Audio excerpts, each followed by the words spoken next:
पावन केवल पावन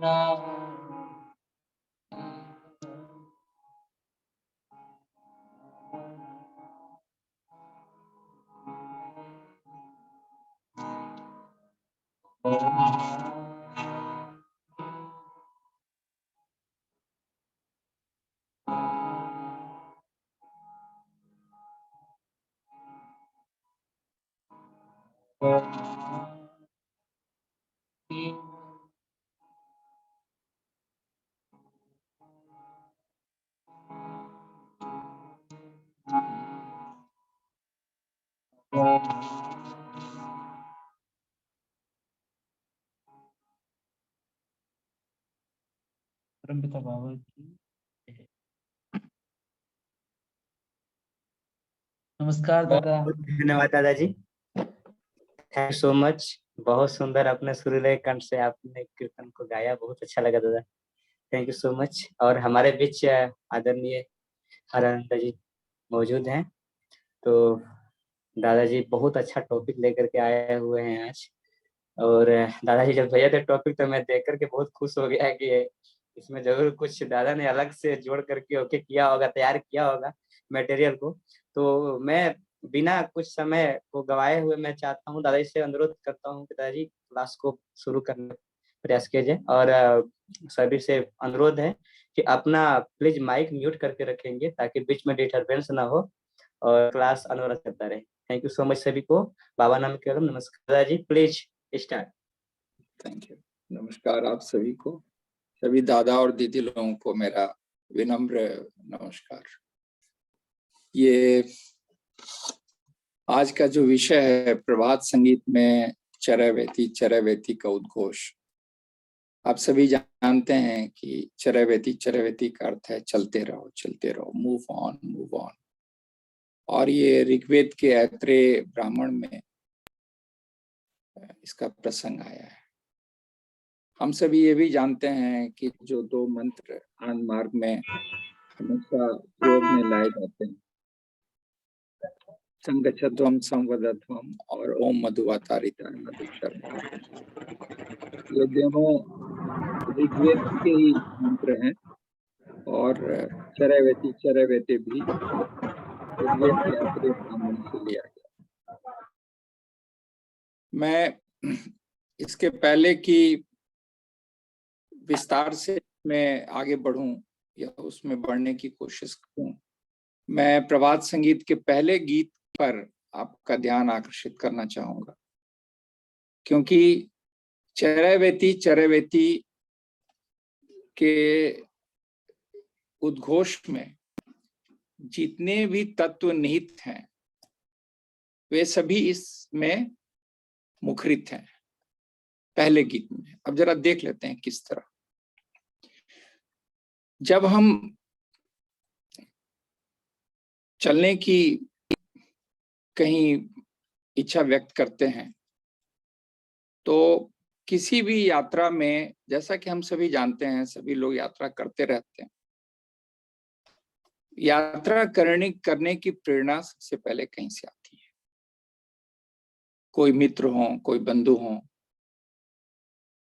कोई अच्छे लोग हों, कोई भी हो सकता है, कोई परिवार का सदस्य हो।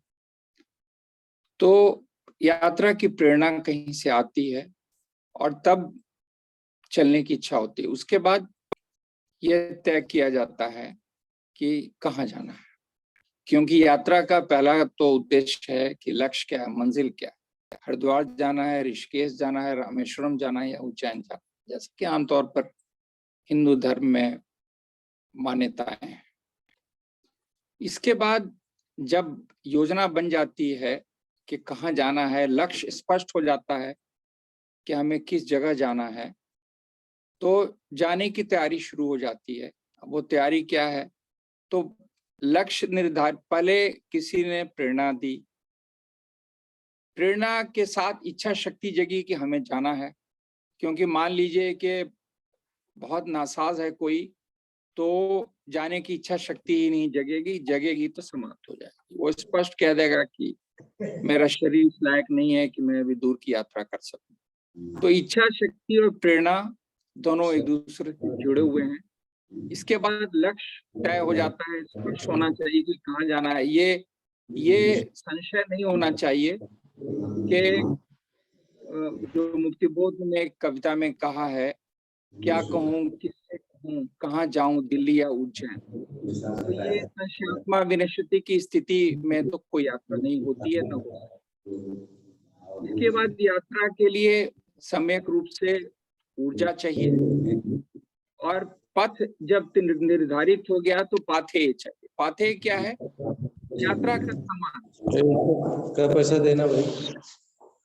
यात्रा का सामान को लेना ही पड़ता है। मैं गुजारिश करूंगा कि शायद किसी का ध्वनि विस्तारक यंत्र जो है वो मुखरित हो रहा है, उससे मौन कर दें तो बड़ी कृपा होगी, थोड़े शब्दों में म्यूट कर दें। तो उसके बाद चलने का जब लक्ष्य निर्धारित हो जाता है, योजना तय हो जाती है, तो पाथेय का भी निर्धारण करना पड़ता है कि यात्रा में क्या क्या सामान मुझे ले जाना या हमें ले जाना।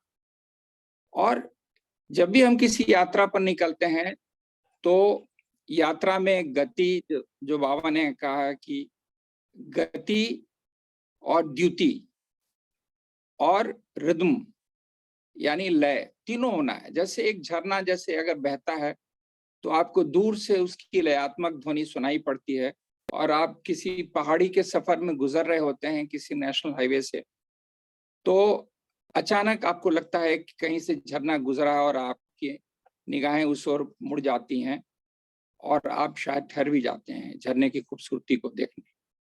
तो इस पृष्ठभूमि में कि जैसे हम सभी, आप सभी यात्रा करते हैं जीवन में, सामान्य यात्रा की बात कर रहा हूँ, आध्यात्मिक यात्रा भी कुछ ऐसी ही है। सारी यात्राएं जो हैं वो मूल रूप से इन्हीं भावनाओं को लेकर चलती हैं। अब पहले गीत को देखें, बड़ा ही सारगर गीत है, सभी जानते हैं, सभी गाते हैं और वर्षों से गा रहे हैं। बंधु है निये चलो, हमें ले चलो, हमें बंधु, मेरे बंधु का अर्थ स्पष्ट है, बाबा ने भी स्पष्ट किया है बहुत, कि जिसके बिना प्राणों की उष्णता नहीं रह सकती है, जिसके बिना कोई जीवित नहीं रह सकता है, वो है बंधु, और वो सिर्फ ईश्वर ही हो सकता है। तो ईश्वर को कह रहा है भक्त या व्यक्ति कि मुझे ले चलो।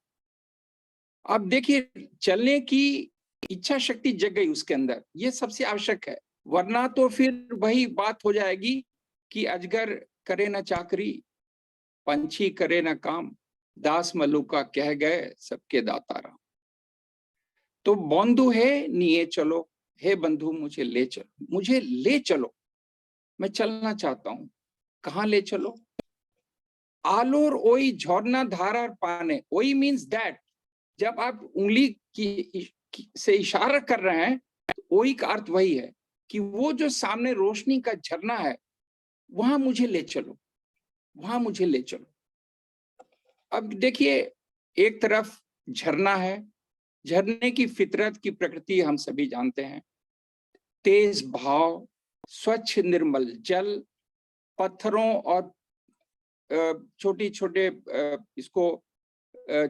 चट्टानों को रौंदता हुआ, अपनी राह खुद बनाता हुआ, पहाड़ों से, कंदराओं से और गुजरता है ये झरना। तो झरना में एक लय है, एक प्रवाह है, गति है और शक्ति है। और झरना कैसा है, किस ओर मुझे जाना है? रोशनी का झरना। तो द्युति भी है, द्युति मीन्स लाइट, रोशनी। हमें रोशनी के उस झरने की ओर मेरे बंधु ले चलो। क्यों हम जाना चाहते हैं उस रोशनी के झरने की ओर? क्योंकि ये जो घनघोर निद्रा है, ये मोह निद्रा, इससे हम बहुत तंग आ चुके हैं। मोह के वो घिरे रेखे चो शतो मोह पाशे, बाबा ने जो कहा है प्रभात संगीत में कि सैकड़ों मोह पाश में मुझे घेर के पाषाण कारा में डाल के, जो दूसरे गीत में शब्द आया है कि मेरा ये रोशनी का झरना पत्थरों के उस पत्थर के जेल को तोड़ता है जिसमें हम सभी कैद हैं। तो ये घूमे घोर भांगानेर गाने गाने। अब देखिए, ये जो नींद है, घोर निद्रा, डीप स्लम्बर, मोह की गहरी निद्रा जिसमें मानवता सो रही है, सब लोग सो रहे हैं कहीं ना कहीं, मोह से सब लोग जुड़े हुए हैं, तभी ये आसक्ति है, और आसक्ति और भक्ति के बीच का संघर्ष भी। इस निद्रा को कैसे तोड़ने की कौन सी इच्छा है? निद्रा कई ढंग से तोड़ी जा सकती है मुंह पर पानी फेंक के, किसी को हाथ से हिला के, शरीर से हिला के, लेकिन यहाँ निद्रा को तोड़ने की शैली जो है वो क्या है? लयात्मक है। गाने गाने, मेरी इस गहरी नींद को तुम अपने गीतों से तोड़ दो, झकझोर दो मुझे, ताकि मैं इस मोह निद्रा से बाहर निकल सकूं। और क्यों मैं परेशान हूं इस मोह की निद्रा से? क्योंकि ये जो अंधेरा फैला है वो मेरे से अब असहनीय हो गया है मुझे। वो आगे कहते हैं, अंधारेर व्यथा आर शोए ना प्राणे। मेरे प्राण जो हैं इन अंधेरों की, मोह के अंधेरों की पीड़ा को अब सहन नहीं कर पा रहे, इसलिए मुझे अब ले चलो रोशनी के उस झरने की ओर जो सामने दिख रहा है। कोई चीज सामने दिखेगी तभी उंगली से इशारा होगा, और उसके लिए वही शब्द का प्रयोग किया गया।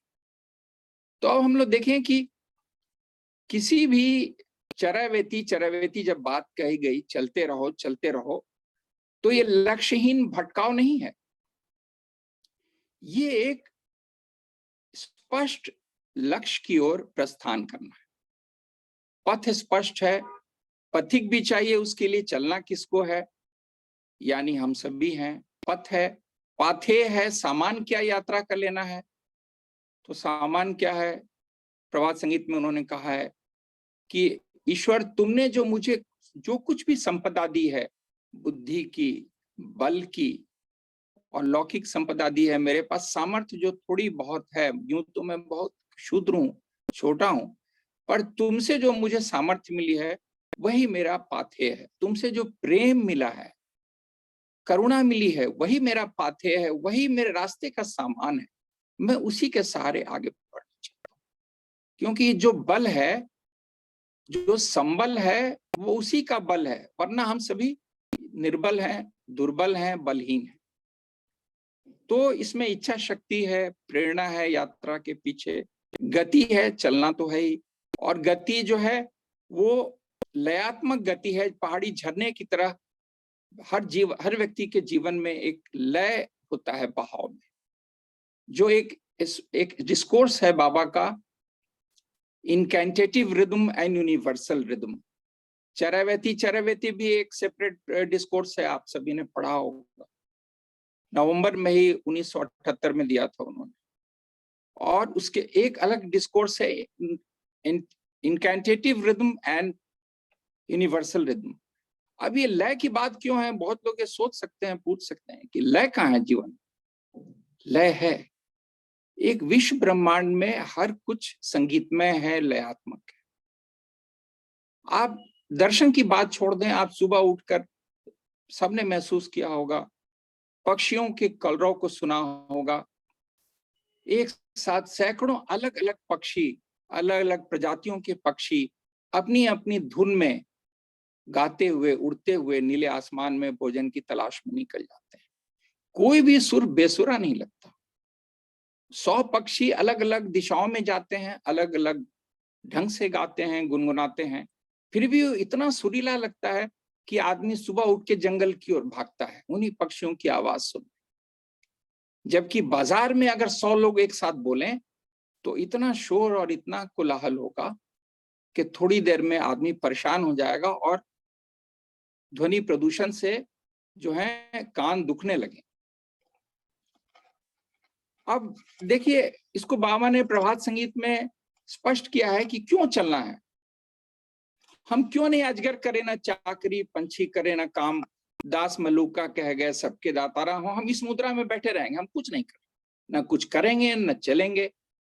तो वो डिस्कोर्स में भी अपने कहते हैं, चरैवेती के डिस्कोर्स में, कि देखो जी, तुम्हारा एक्टोप्लाज्मिक सेल भी जो है वो मूव कर रहा है, वो काम कर रहा है। तुम्हारे शरीर में अरबों अरब सेल जो हैं वो सब गतिशील हैं, क्रियाशील हैं, वो कर्मठ हैं, वो सकर्मक हैं, अकर्मक में नहीं, अकर्मक मुद्रा में नहीं है। और ये पूरा विश्व ब्रह्मांड बाहर का भी चल रहा है। हम सभी जानते हैं धरती भी चल रही है, सूरज भी चल रहा है। सूरज सारे ग्रहों को लेकर इस मिल्की वे गैलेक्सी के चारों ओर घूम रहा है, हमारी गैलेक्सी भी घूम रही है। कुछ भी ब्रह्मांड में स्थिर नहीं है। हम और आप अभी सभी इस धरती पर बैठकर अपनी बातें अभी हम लोग शेयर कर रहे हैं, क्या वो धरती नहीं चल रही? सुबह के वक्त सूरज उगा था और अब डूब चुका है। हम सभी जानते हैं कि ये धरती के मूवमेंट से हो रहा है। तो इसको बाबा ने स्पष्ट किया है। एक बहुत ही प्यारा गीत है, गीत बहुत सारे हैं इस आशय के गीत। 3300 का मैं उदाहरण देना चाहूंगा।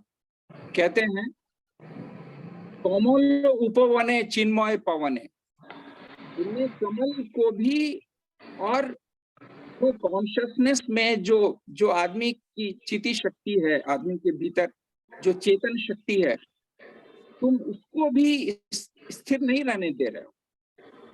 तोला दिए, और आगे कहते हैं स्थैर्य कारो थाके ना, तुम सबको आंदोलित कर रहे हो, दोलित कर रहे हो। स्थिरता तुम किसी को नहीं दे सकते हो। क्योंकि एक बड़ी खूबसूरत बात बाबा ने अपने डिस्कोर्स में कही है कि परम पुरुष का सबसे जो विशिष्ट गुण है, ये शब्द उन्होंने यूज किया है, स्पेशल कैरेक्टरिस्टिक। परम पुरुष का सबसे जो विशिष्ट गुण है वो है गतिमान रहना, चलना। अब जब सृष्टि का जो नियामक है, सृष्टि के जो रचयिता हैं, वह स्वयं गतिशील हैं, उनकी सारी ये सृष्टि चली जा रही है, तो हमारे पास विकल्प ही नहीं है।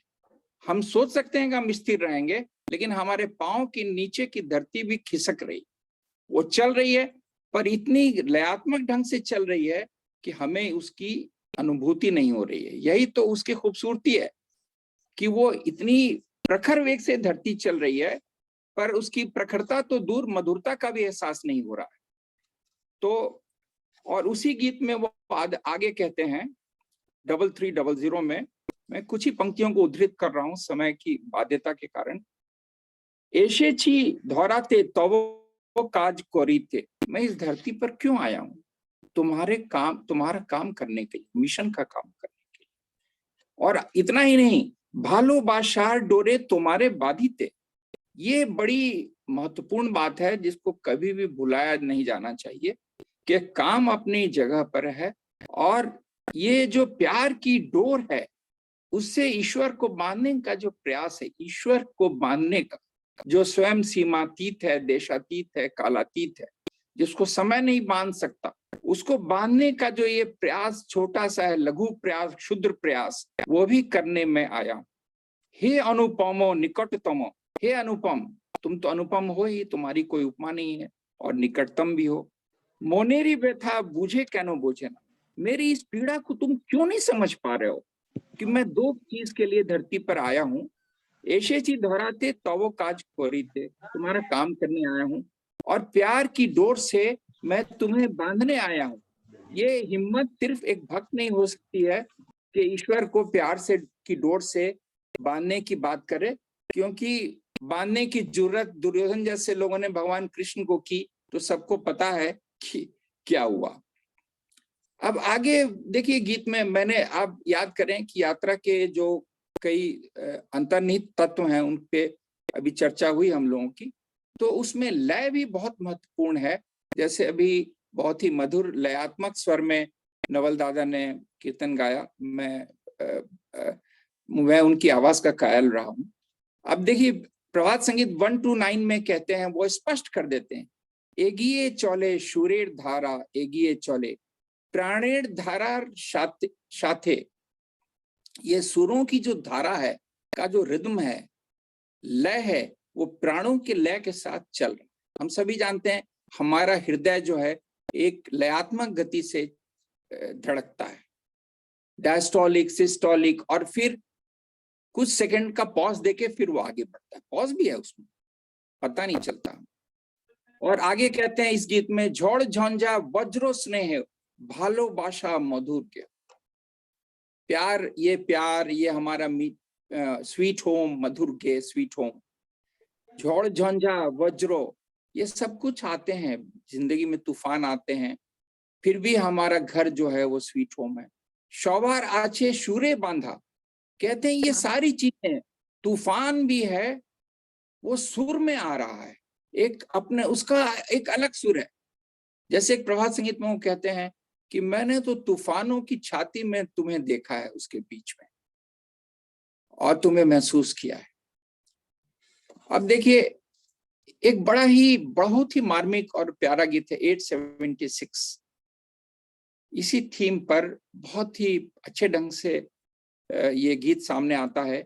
एगिए चले तोमार रथेर चाका आमी देखते पेয়েছি, मैं देख पा रहा हूं, मैं देख रहा हूं, तुम्हारे रथ का जो पहिया है वो आगे चला जा रहा है, और कर क्या रहा है? गुणिये चले, नाश नष्ट कर रहा है, गुणिये चले समस्त पाप ढाका, सारे हिडन, देखिए शब्दों का प्रयोग जो इतनी खूबसूरती से किया जाता है, ये सामान्य कवि नहीं कर सकता है। कह रहे हैं कि जो ढका हुआ पाप है, हिडन सिंस, हम सभी जानते हैं कि मनुष्य जो है वो कमजोरियों का एक पुतला है, मजबूतियों का भी एक पुतला है। तो कितने ऐसे छुपे हुए, दबी हुई इच्छाएं हैं जो शायद गलत हैं, जिन्हें पाप कहा जा रहा है, उनको भी मसलता हुआ, रगड़ता हुआ, तोड़ता हुआ, मरोड़ता हुआ तुम्हारे रथ का पहिया आगे बढ़ा जा रहा है। आमी बूझते पेरेची, मैं समझ गया हूं कि तुम कर क्या रहे हो अपने रथ के पहिए से। तो ये बात समझने की है। और आगे फिर देखिए, इसमें इस आशय के बहुत गीत हैं, मुझे चयन करने में बहुत कठिनाई हुई, पर एक और गीत का मैं उदाहरण देना चाहूंगा, 3469, तोमार रथे चाकर प्रभु एगिए चले रह मीन्स दिन ब दिन, रोज तुम्हारे रथ का पहिया चला जा रहा है, एगिए चले, पीछे नहीं चल रहा है। ये बात, इस पर हम लोग बाद में आएंगे, आगे और पीछे चलने की बात पर। जूझे चौले आंधार ठेले, इन सारे अंधेरों को पीछे ढकेलता हुआ, उनसे संघर्ष करता हुआ तुम्हारा रथ का पहिया आगे बढ़ रहा है। विचित्र तार समारोह, ये विचित्र तुम्हारा समारोह है, आयोजन जो है, ये जो यज्ञशाला में ये प्रयोग भी प्रभात संगीत में किया हो। विचित्र तार समारोह केऊत, अब देखिए अकेले वो सारथी जो है स्वर्ण रथ पे चल रहा है, वो ऐसा नहीं कि महाराज अकेले चल रहे हैं, नहीं, उनका वो सबको साथ लेकर, संग छद्मोम की भावना जो है वो उनमें, उनसे ही आई है सब में। आगे कहते हैं केऊ थाके ना पीछे पो, कोई पीछे न रह जाए।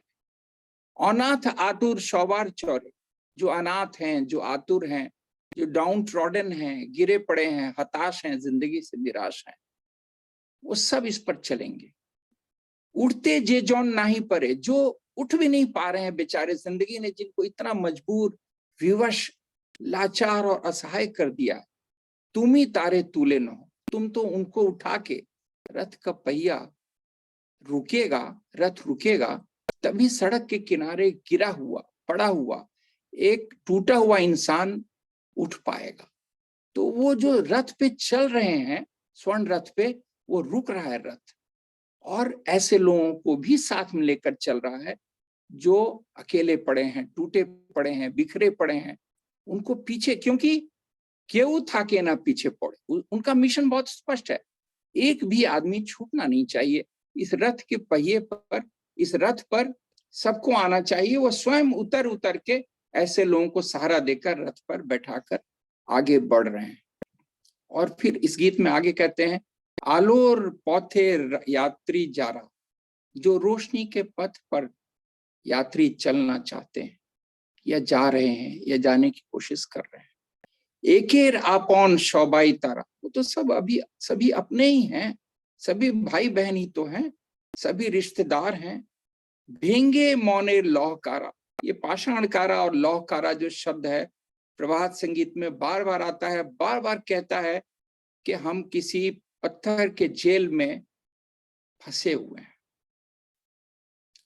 पत्थर के जेल में हम एक गीत तो इतना मार्मिक है 1074, उसमें कहते हैं कि मैं तो पत्थर के जेल में कैद हूं, इन्हीं पत्थरों में मुश्किल से एक फूल खिलाया था, तुमको दे करके मैं बहुत हर्षित हुआ।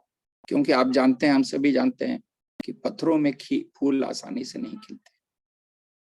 तो ये 3469 बड़ा ही मार्मिक गीत है। और आगे कहते हैं वो, भेंगे मोने लौह कारा, मन की इस लौह कारा को, आयरन प्रिजन को तोड़ करके तोमाते पाई स्थाई गे हो। ये जो हमारा दुनिया का घर है वो परमानेंट शेल्टर नहीं है। स्थाई गेह जो है वो हमारा बंधु का घर है, इसीलिए उसको कहना पड़ता है बंधु है नीचर। तो ये जो स्थाई परमानेंट घर की तलाश में आदमी जो है, कई बार ऐसा होता है कि अस्थाई घर में सिमट जाता है। और इस अस्थाई घर को ही उन्होंने लौह कारा कहा, पाषाण कारा कहा, कि हम इसको परमानेंट घर समझते हैं। जो सवाल यक्ष ने युधिष्ठिर से पूछा था कि सबसे बड़ा आश्चर्य क्या है, तो उसने यही कहा था, सबसे बड़ा आश्चर्य तो यही है कि हर किसी को जाना है पर कोई इस बात को महसूस नहीं करता। तो ये जो संदर्भ है, इस संदर्भ को पूरी सारगर्भिता के साथ समझ लेना उचित होगा। और चलना कैसे है, अब आगे बढ़ते हैं, हम लोग देखते हैं। चलने की जब इच्छा शक्ति जग गई, प्रेरणा आ गई, तो प्रेरणा जो है वो कई बार सुसंगति से आती है, मित्रों से, अच्छे लोगों से। कोई जो है जो राजपथ का इशारा करता है कि हमें नेशनल हाईवे पर चलना, इन पगडंडियों से, इन सकरी, पतली, सिमटी, घुमावदार पगडंडियों से निकलना है और नेशनल हाईवे पर चलना है। क्यों चलना है? क्योंकि कभी तो वो स्वर्ण रथ से इसी हाईवे से गुजरेगा और हमें मालूम है, अच्छी तरह मालूम है कि वो रथ रोक के उतरेगा और हम जैसे असहाय, लाचार, बेबस प्राणियों को, क्षुद्र लोगों को भी रथ में बैठाकर लक्ष्य की ओर ले जाए। क्योंकि जब सारथी वो है तो लक्ष्य स्पष्ट है और लक्ष्य के प्रति कोई संशय होना नहीं चाहिए, होता भी नहीं। लेकिन इसके साथ और भी मुद्दे जुड़े हुए हैं यात्रा के साथ। कई बार इस यात्रा की प्रेरणा जो है वो जिंदगी देती है। ईश्वर जिंदगी में ऐसी परिस्थितियां बना देता है कि व्यक्ति हाथ उठाकर आसमान की ओर देखता है या अंदर की ओर देखता है कि हे ईश्वर, मैं तो असहाय हूं, मैं टूट गया हूं, मुझे सहारा चाहिए। और इसीलिए एक बड़ी अच्छी गजल है निदा फाजली की, बहुत मशहूर शायर है उर्दू के। उनकी कुछ पंक्तियां मैं आपके सामने, आपने सुनी भी होंगी। इसको जगजीत सिंह जी ने गाया, बहुत खूबसूरत ये नज्म है। साहित्य में बहुत से मोती बिखरे पड़े हैं, उन्हें समेट कर चलने में अच्छा लगता है। तो निदा फाजली कहते हैं, हर तरफ हर जगह बेशुमार आदमी, countless men are floating everywhere all around, फिर भी तन्हाइयों का शिकारा। मैं ये कह रहा हूं कि जिंदगी किस तरह की पीड़ाएं देती हैं। एलियनेशन, आत्मनिर्वासन की पीड़ा, कि आप भीड़ में हैं, हो सकता है आप परिवार के बीच हो और फिर भी अकेलापन हो।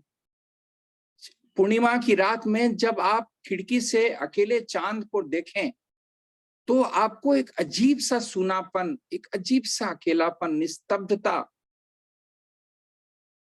आपको का एहसास होगा और लगेगा, कुछ बेचैनी सी, व्याकुलता से लगेगी। क्यों? वो बुला रहा है। चांद उसका है, चांदनी उसकी है, वो बुला रहा है। उसकी आवाज को समझ नहीं पा रहे हैं हम, इसलिए व्याकुलता, ये बेचैनी है, आकुलता है कि हम करें तो क्या करें।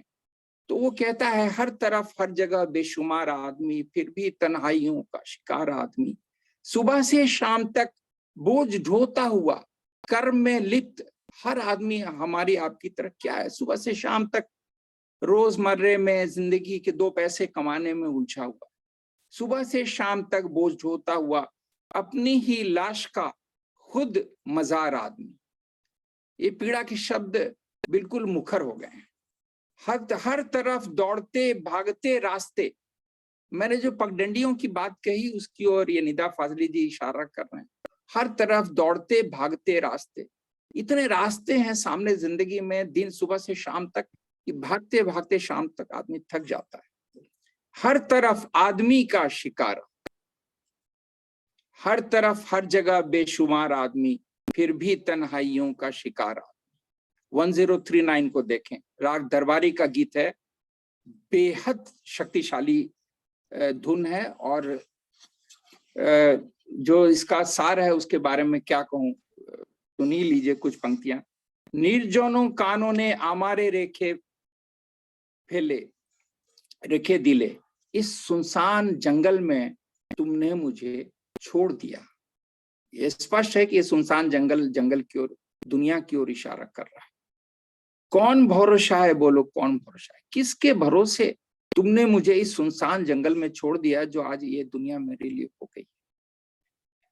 एकला बोसे बोसे, अकेले इस तन्हाई में बैठते बैठते, हर तरफ तन्हाइयों का शिकार आदमी। एकला बोसे बोसे कांदिया कालजे काटे, अकेला बैठे बैठे रो रो कर वक्त बिता रहा हूं मैं। व्यथा हृदय मुरझा, व्यथा से मेरा हृदय जो है मुरझाता जा रहा है, उदास होता जा रहा है। तुम किसके भरोसे ये जंगल में मुझे छोड़ गए। इसी आशय का एक उतना ही मार्मिक गीत है 644। इसको मैं थोड़ा विस्तार से सुनाऊंगा, क्योंकि ये हमारी आपकी किसी भी व्यक्ति की पूरी कहानी को मुखरित कर रहा है, और बड़े ही मार्मिक शब्दों में इसकी अभिव्यक्ति की गई है।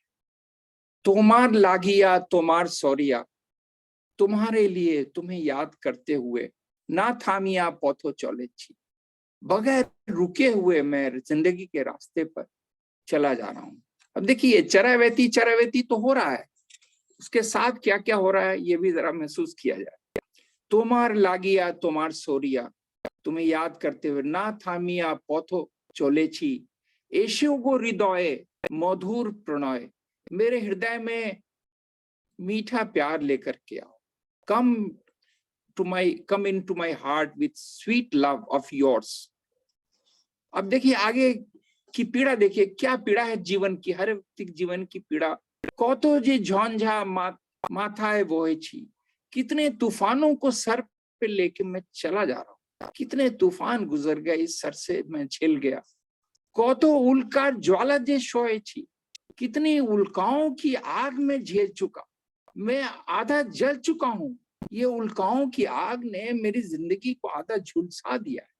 कौतो हतोषाए कौतो वेदनाए, कितनी हताशाओं को, कितने सपने थे जो टूट गए, जिससे मैं हताश हो गया, निराश हो गया जिंदगी। कौतो वेदनाए, कितनी पीड़ाएं, अपनों के जाने का दुख, कुछ छूटने का दुख, कुछ टूटने का दुख, कुछ बिखरने का दुख, न जाने क्या क्या लेकर मैं जी रहा हूँ। व्यथा भारे न तो हुए छी, मैं इस दुख के भार से झुक गया। जिंदगी ने इतने दुख दिए हैं कि मैं झुक गया हूं। बेला बोहे जाए रौवी डूबी जाए, समय तो निकलता जा रहा है, सूरज भी डूबता जा रहा है। Time is flowing. सौंध्यार कालो छाया जे खोना है, ये शाम का अंधेरा भी धीरे धीरे उतर रहा है जिंदगी पर, मेरी सोच पर, मेरी आत्मा पर यह अंधेरा उतर रहा है। सोनाली शौपौन शून्य मिलाए, मेरे जो सोनाले सपने थे वो किसी शून्य में मिलते जा।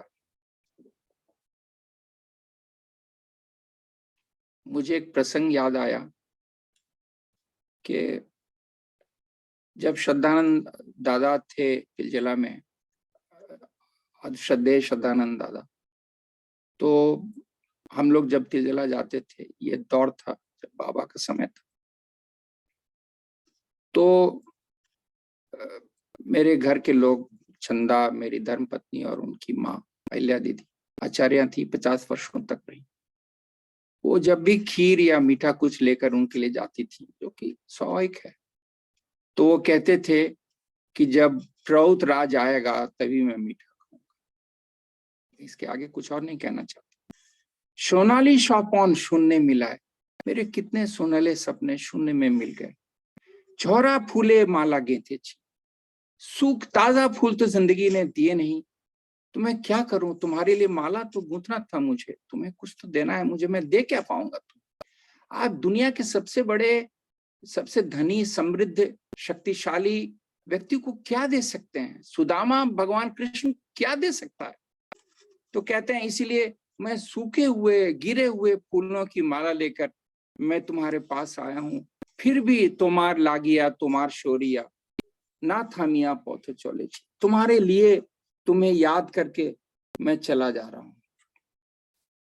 अब देखिए आगे चलते हैं। अब ये चलने का जो है, ये तो व्यक्ति की विशेष की वेदना का थोड़ी अभिव्यक्ति हम लोगों ने सुनी, पर जब समष्टिगत वेदना होती है तो दायित्व तो बढ़ जाता है। क्योंकि आनंद मार्ग में या किसी भी बड़े मिशन पर जब हम आप सभी निकलते हैं तो अकेले लक्ष्य तक पहुंच जाना और गोल्ड मेडल ले लेना, ये कोई ओलंपिक का कंपटीशन तो है नहीं। तो क्योंकि बचपन से हमें संगच्छध्वम के धुन पे पाला गया, हम सभी को पाला गया। तो संगच्छध्वम का मतलब क्या है कि कलेक्टिविटी को साथ लेकर के चलना। अब यहाँ पे दायित्व का दायरा बढ़ता है, अपने दुखों को भूलकर, सारी उल्काओं को सहकर, सूखे हुए फूलों की माला को देखकर, आधा जला, खून से, रक्त से लथपथ पांव, चलकर पहुंचकर फिर भी उन सबको साथ लेकर चलना पड़ेगा जो हमसे भी पीछे छूट गए। जिंदगी में अक्सर जब पीड़ाएं होती हैं तो लोग सोचते हैं कि मेरे साथ ये गुजर गया। कभी हम थोड़ा सा झांक कर देखें आसपास तो पता चलेगा कि हमसे भी ज्यादा घनीभूत पीड़ा लेकर बहुत सारे जी रहे हैं लोग, और हमसे बेहतर स्थिति में जी रहे हैं। इस देश में क्या कहा जाए, जहां पे 10 करोड़ बच्चे 2 वक्त का खाना नहीं खा पाते, तो ईश्वर ने कम से कम हमें भोजन तो दिया है। खैर आगे बढ़ते हैं। 4880 में वो कहते हैं, एगिए चलो बंधुरा सब समय होएछे आज। अब देखिए कलेक्टिविटी की जब बात आती है तो अपनी पीड़ाओं का या तो शमन करें या दमन करें या उनको दफन करें, क्योंकि अपनी पीड़ाओं को लेकर के और उसी की गाथा सुनाने से आप समष्टि का विकास या सबका साथ नहीं ले सकते हैं, तो उसको दफन करके आगे बढ़ना पड़ता है। अब ये आगे कैसे बढ़ रहे हैं? 4880 में कहा गया है, एगिए चलो बंधुरा सब, मित्रों सब आगे बढ़ो, समय होए छे आज। अब समय हो गया है, समय आ गया है। पाप शक्तिर हवे पराभव, पराभव मीन्स डिफीट, हार। पाप शक्तियों की हार निश्चित रूप से होगी। शरीबे दुर्नीत राज, दुर्नीत का जो ये शासन है, ये जो कुशासन है, ये समाप्त हो जाएगा। तो और आगे कहते हैं, अशीर झंकार थामिया जावे। असी हम सभी जानते हैं तलवार को कहते हैं। तलवार की झंकार जो है ये एक दिन थम जाएगी, दुनिया में शांति आ जाएगी। दोषी देर हुंकार नहीं रोहिबे, ये जो दोषी लोग हैं जो हुंकार कर रहे हैं आफताब की तरह, ये हुंकार नहीं रहेगा। दानवेर चीतकार स्तब्ध होवे, दानव जो चिल्ला चिल्लाकर शरीफ लोगों को डरा रहा है, वो डर भय से सिमट कर जी रहे हैं, ईश्वर का नाम ले रहे हैं, वो दानव की चीत्कार भी समाप्त हो जाएगी। अकारण विलंबे नहीं कोनो आज, आज अकारण विलंब का कोई कारण नहीं है। क्यों? समय होए छे आज, समय हो गया है, इसीलिए सब एगिए चलो बंधुरा सब। फिर देखिए बहुत से गीतों में इसका प्रसंग आया है, लेकिन इसके मूल दर्शन को बाबा ने 300 के अंतिम स्टांजा में स्पष्ट कह दिया है कि इसको समझ लो बच्चा लोग। मेरा जो धर्म चक्र में आते थे तो मुझे याद है पहले इधर हाल लेते थे, उसके पहले पूछते थे मेरा कैमोन आछे, बेटियां मेरी कैसी हैं। बेटियों की बहुत चिंता थी उनको, जो बहुत स्वाभाविक है। PS 300 में वो कहते हैं, एगिए चलाई प्राणेर धर्मो, देखिए, whole philosophy is defined in this last stanza of Prabhat Sangeet 300 300। एगिए चौलाई प्राणेर धर्मो, आगे बढ़ना, आगे बढ़ना, ये आगे शब्द पर हम लोग बाद में आते हैं। ये प्राण का धर्म है। और धर्म का मतलब क्या है? स्वधर्मे निधनम श्रेय पर धर्मो भयावह। भगवान कृष्ण अर्जुन को कह गए कि अपने धर्म का पालन करो। अब अपना धर्म ये बताया जा रहा है 300। एगिए चौलाई प्राणेर धर्मो, आरते बाचानो नीतिर मर्मो। ये सारी मोरालिटी का नीतिर एसेंस क्या है? What is the essence of morality? वो क्या है? आर्थे, जो आर्थ हैं उनकी सहायता करना, उनको बचाना। ये this is the essence of morality. जे काल चले गए छे शेर आशिबे, जो चला गया समय वो अब नहीं आएगा, वो अब नहीं आएगा। इसलिए अतीत पर विलाप या संलाप या प्रलाप करने से कोई लाभ नहीं। जे काल हाथे आचे काजे ते लागए, जो समय मेरी मुट्ठी में बचा है, मुट्ठी में समय को तो कैद नहीं किया जा सकता, जैसे हवाओं को नहीं कैद किया जा सकता। ये दोनों बहुत छल करके निकल जाती हैं। समय और हवा दोनों को पकड़ने का दावा आज तक कोई न कर सका न कर सकेगा। जे काल चोले गए छे शे आर आशिबेना, जे काल हाथे आचे काजे ते लगाए। लेकिन वो बातें शुरू में कह दी गई क्या? एगिए चौलाई प्राणेर धर्मो, आरते बाचानो नीतिर मोर। The essence of morality is to save the downtrodden, the helpless souls, and to move forward is the dharma of every human being, is the basic duty of every human being. अब देखिए, चलने का और की प्रेरणा और भी ईश्वर देता और भी ढंग से। एक जो भगवान बुद्ध ने शब्द का प्रयोग किया, सम्यक दृष्टि। इस शब्द की गंभीरता को हम सभी जानते हैं, पर मैं I would like to refresh your memory. जीवन में 3 तरह की दृष्टियां होती हैं सामान्य तौर पर। आपात दृष्टि, इंस्टेंट साइट, जो सामने दिख रहा है उसके अनुसार चलना पड़ता है। तो आग लगी है तो घर छोड़कर बाहर निकलना पड़ेगा। दूसरा है अंतर्दृष्टि, के इनसाइट, जब गहराई में उतरकर आप सोचते हैं कि पिछली बार हमने गणित में मेहनत कम की तो मुझे 40 अंक आए 100, इसलिए इस बार अगर मेहनत नहीं बढ़ेगी तो 40 के बदले 30 भी आ सकता है। ये अंतर्दृष्टि है कि पिछली बार 4 सफेद रसगुल्ले खा गए तो शुगर 400 पे था, इसलिए आज थोड़ा संभल के खाना पड़ेगा। दिस इज इनसाइट, अंतर्दृष्टि। और दूसरा है दूरदृष्टि, आगे का रास्ता। देखिए, दूरदृष्टि के बारे में मेरी कुछ व्यक्तिगत धारणाएं हैं। दूरदृष्टि मनुष्य के पास योजना बनाता है, हर आदमी बननी भी चाहिए योजना, लेकिन दूरदृष्टि मनुष्य के पास सिर्फ इतनी है कि अभी 2 मिनट के बाद या अगले क्षण में मेरे दरवाजे पर दस्तक कौन देगा, या आपके दरवाजे पर कौन दस्तक देगा, या आपको या हमें मालूम नहीं। तो हम लोग भविष्य के प्रति बिल्कुल धृतराष्ट्र बनकर जी रहे हैं। ठीक है, हमें योजना बनानी चाहिए, एक आदर्श के अनुसार चलना चाहिए, पर यह दावा हम नहीं कर सकते हैं कि कल ये हो जाएगा, परसों ये हो जाएगा, क्योंकि आज का तो पता ही नहीं है कि 5 मिनट बाद किसको दिल का दौरा पड़ जाएगा, कौन आदमी का ब्लड प्रेशर बढ़ जाएगा, किसका शुगर गिर जाएगा।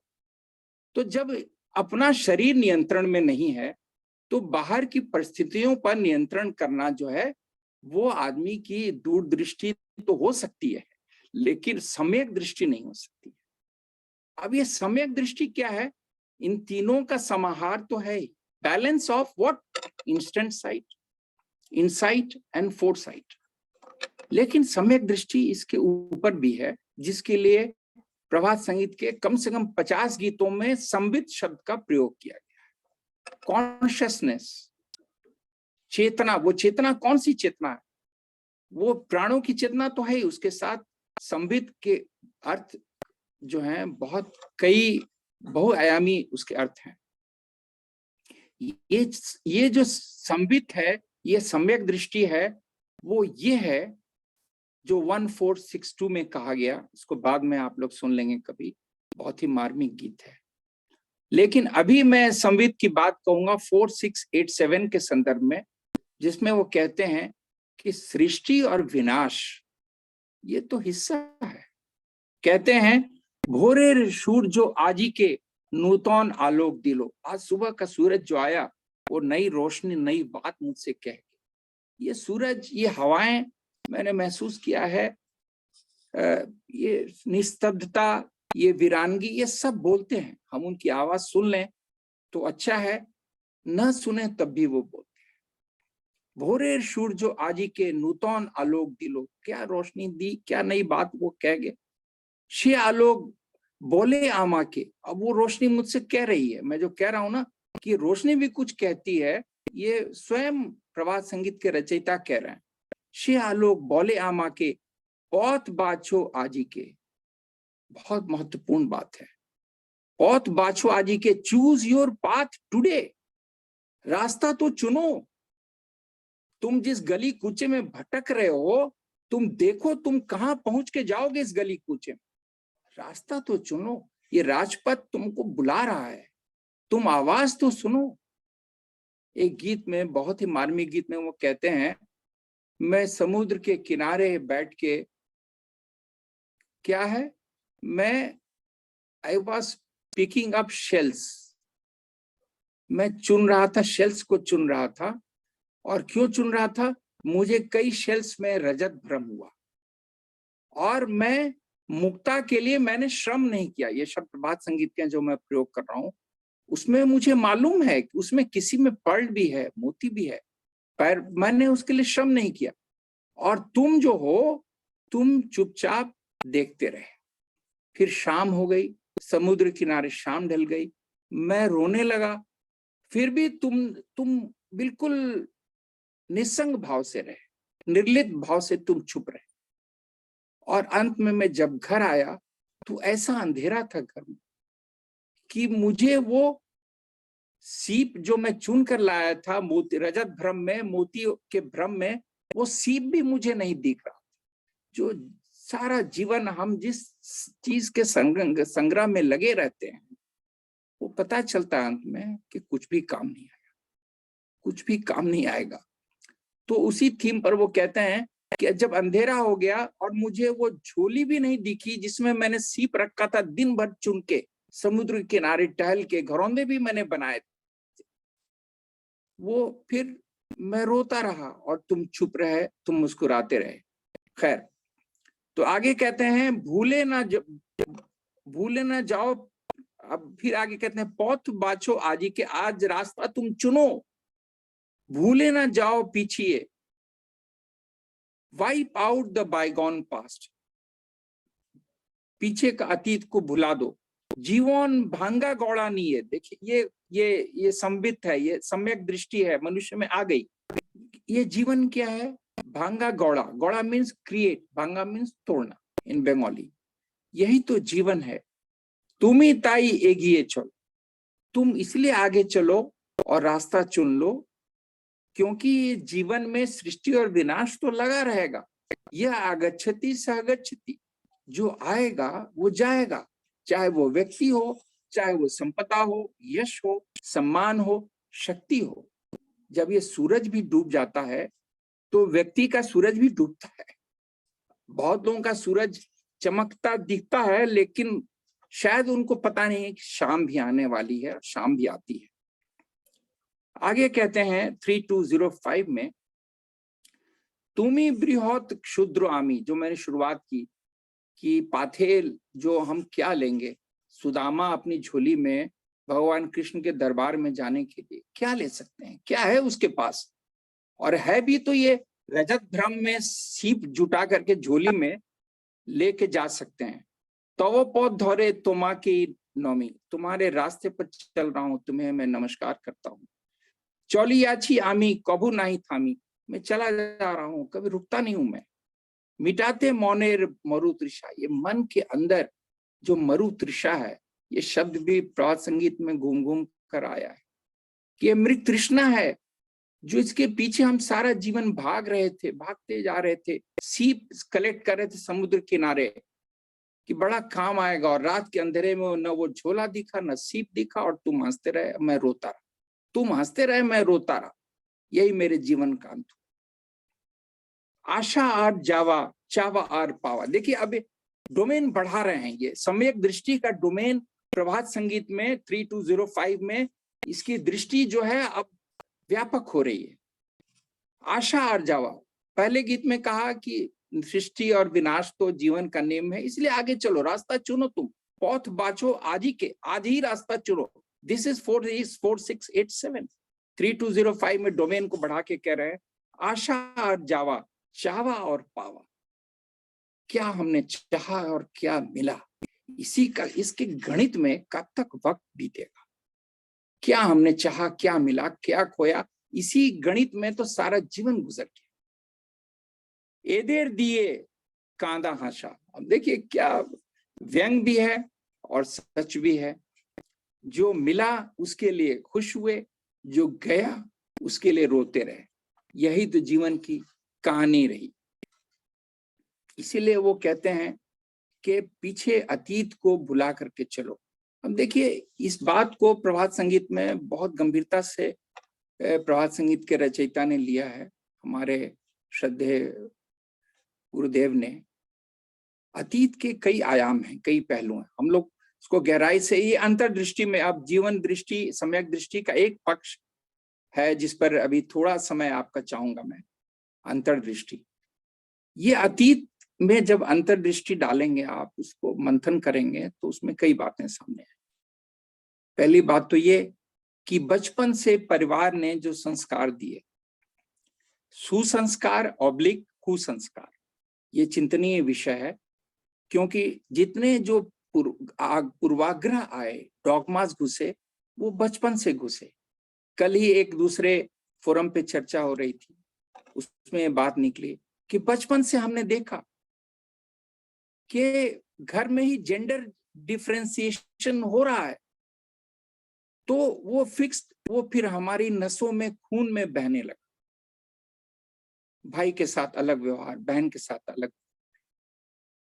इसी तरह विभिन्न जातियों, विभिन्न वर्णों, विभिन्न प्रांतों, विभिन्न भाषाओं, विभिन्न धर्मों के साथ अलग व्यवहार। हम बचपन से छोटे से टीवी पर देखते रहे कि किस शहर में दंगे होते रहे, और वही सीखते रहे, वही आत्मसात करते रहे, वही आग्रह पूर्वाग्रह मन में बसता रहा और निकल नहीं पाया। हमें तो पता भी नहीं चला कि कब हमने शर्मा और ठाकुर, सिंह और अस्थाना का फर्क समझा, पता भी नहीं चला। लेकिन कोई टोकेगा तब, शायद कोई रोकेगा तब समझ में आएगा कि हाँ, मेरे अंदर ये सारे डॉगमा घुसे पड़े हैं। हमें तो पता ही नहीं चला कि बरगद के पेड़ पर भूत रहते हैं, और रात में गुजरते समय हनुमान चालीसा तो याद नहीं है, कोई याद आने लगता है। अब ये जो है कहां से आया? पैदाइशी तो था नहीं। हम माँ के गर्भ से तो नहीं सीखे कि बरगद के पेड़ पर भूत होता है। हम माँ के गर्भ से तो नहीं सीखे कि भाई बहन के बीच अलग व्यवहार हो सकता है, या पड़ोसियों के साथ हिंदू मुस्लिम में अलग व्यवहार होना चाहिए। माँ के गर्भ में हमने कुछ नहीं सीखा। कुछ संस्कारगत जो पीछे के संस्कार थे वो साथ में चलते रहे, जिसके लिए हम फिर पुनः शरीर लेने को बाध्य होते रहे, प्रकृति बाध्य करती रही। और इस तरह प्राइड एंड प्रेजुडिस दोनों हमारे मन में घर करते रहे। अहंकार और पूर्वाग्रह, ये दोनों शब्द उतने ही महत्वपूर्ण। अहंकार किस बात का? I am superior to others. जो सबसे बड़ी बाधा है अध्यात्म के क्षेत्र में, ये अहंकार, अस्मिता का फैलाव। जीवन जो है ईगो मसाज पार्लर हो गया है। हर व्यक्ति अपने ईगो के मसाज में लगा हुआ है कि कैसे पॉलिश करके रखें ईगो को। हम महान हैं। अरे निराला ने कभी कहा था, लेकिन दूसरे अर्थ में कहा था। जागो फिर एक बार कविता में सूर्यकांत त्रिपाठी निराला, जिन्हें हिंदी का बहुत ही क्रांतिकारी कवि कहा गया, वो कहते हैं, तुम हो महान, तुम सदा हो महान, है नश्वर यह दीन भाव, कायरता काम पड़ता, ब्रह्म हो तुम, पदरज भर भी है नहीं, पूरा यह विश्व भर। जागो फिर एक बार। वहां संदर्भ अलग है, लेकिन यहाँ संदर्भ कुछ और है। मैं, मेरा, मेरी महानता, मेरी प्रतिष्ठा, मेरा सम्मान, मेरा गौरव। बस बाबा ने गीत में लिखा है कि मैं उन आंखों की तलाश कर रहा हूं जो मुझे फूलों का गुलदस्ता दें, यानी मेरी प्रशंसा के गीत गाएं। अरे भाई, प्रशंसा के गीत सुनने हैं तो राजनीति में चले जाइए, नेता बन जाइए, मंत्री बन जाइए। इस राजपथ पर, अध्यात्म के नेशनल हाईवे, स्पिरिचुअल हाईवे पर क्यों आकर के गलती कर रहे हैं, अपना समय बर्बाद कर रहे हैं। फिर देख, ये अतीत की जो प्राइड एंड प्रेजुडिस है, ये बहुत पीछा करता है, और इससे पीछा छुड़ाना जो है वो साधना, कीर्तन और प्रभात संगीत के अलावा मुझे तो कुछ समझ में नहीं आया आज तक जिंदगी में कि क्या रास्ता है। और वो भी बहुत वक्त लगता है, वो घिसते घिसते घिसते वो फिर मेहंदी रंग लाएगी। और इसके बाद क्या है, प्राइड एंड प्रेजुडिस के अलावा, ये प्रभात संगीत के संदर्भ से मैं जोड़ूंगा, अभी मैं इसकी मूल बात को सामने लाने की कोशिश कर रहा हूं, छोटी सी। Failures and tragedies of the past. हर आदमी असफल होता है, त्रासदियां आती हैं जिंदगी में, ठहराव, घुमाव, पथराव, कसाव, खिंचाव, कई शब्द हैं, भाषा बहुत समृद्ध है। तो ये सब कुछ जीवन में आता है। क्या हम इसको भूल पाते हैं? क्या हम किसी रिश्ते ने कभी 20 साल पहले कोई दर्द दिया, क्या हम उसको भूल पा रहे हैं?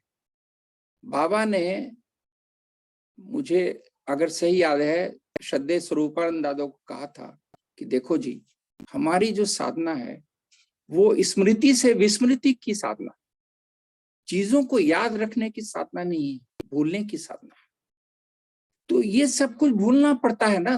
राजपथ, स्पिरिचुअल हाईवे पर चलने, जब पाथे जमा करेंगे रास्ते का सामान, तो ये क्या, ये बोझा सब भी लेके चलेंगे कि 20 साल पहले अमुक ने मुझे ये कहा, 25 साल पहले मैं उस गड्ढे में गिरा, 26 साल पहले मैं अंगणित में लुढ़क गया था। अगर यही ठोकर जीना है राजपथ पर, तो जो जरूरत का सामान है वो कब रखेंगे? क्या खट्टा पनीर लेकर चलेंगे? क्या खट्टी सब्जी लेकर चलेंगे? क्या वो चावल दाल लेकर चलेंगे जिसमें कीड़े लग गए हैं? या नाली का पानी लेकर चले? यात्रा में तो हम ऐसी बेवकूफी नहीं करते, कोई नहीं करता है। सब बहुत सोच समझ के एक सामान जुटाते हैं, 3 बार क्रॉस चेक करते हैं, लिस्ट बना के लोग चलते हैं। यात्रा की सूची में जरा टिक कर लो, कोई सामान तो छूटा नहीं। पर क्या हम जब दूसरी यात्रा पर निकलते हैं, जिस पर हम सभी निकल चुके हैं, हम सभी, जो आप अभी हैं और सब लोग हैं जो सुन पा रहे हैं, जो नहीं भी सुन पा रहे हैं, सभी इस यात्रा पर निकल चुके हैं। तो क्या अपने सामान की सूची हमने कभी बनाई है कि पाथे क्या है, रास्ते का सामान क्या जुटा कर रखा है? हमने यही जुटाया, प्राइड, प्रेजुडिस, अपनी विफलताओं का इतिहास, अपनी त्रासदी की दर्द भरी कहानी, और उसके बाद ये तो कुछ नकारात्मक चीजें हुई, सकारात्मक भी हमने जुटा के रखी हैं, उसकी सालगिरह, इसकी ये तमाम attachment, attraction of the past. कभी किसी से कर गुजरे प्रेम, वो कमबख्त निकलता नहीं है कांटा। तो ये सारे जो कांटे ही हैं, और इन्हीं कांटों को लेकर के हम किसी पाषाण कारा में जी रहे हैं।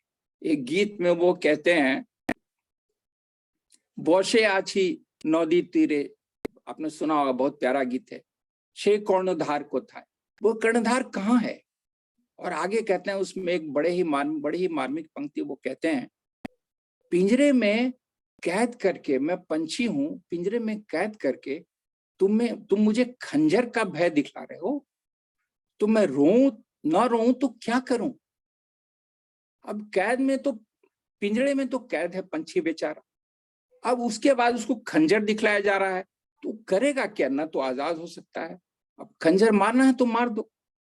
मैं तो यही कहता हूं कि महाराजा के मेन गेट पर, ईश्वर के मेन गेट पर जाकर लेट जाना है। मैं तो लेट गया हूं, अपनी बात कह रहा हूं। अब उसको दरबान से मुझे सड़क के उस पार फेंकवाना है, फेंकवा दो, हमको जो करना है मेरे साथ करो।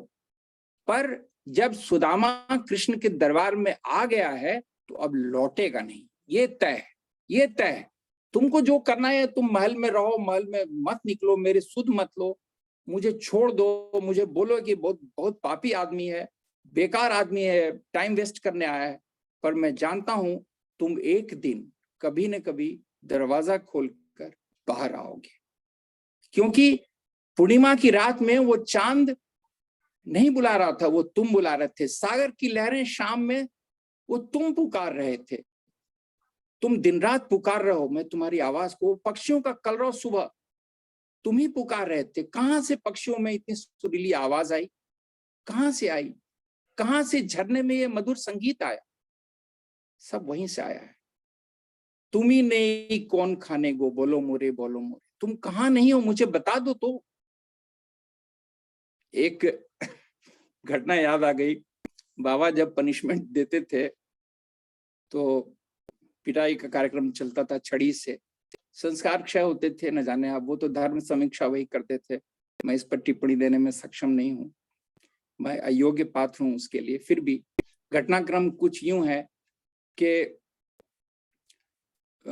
जब किसी व्यक्ति की, और वो रंगीन कपड़े में थे, मैं इसे आगे कुछ नहीं कहूंगा, किसी कारणवश कोई रहा होगा कुछ, तो पिटाई का कार्यक्रम चल रहा था उनके कमरे में, तो वो गुरु पूजा करने लगे।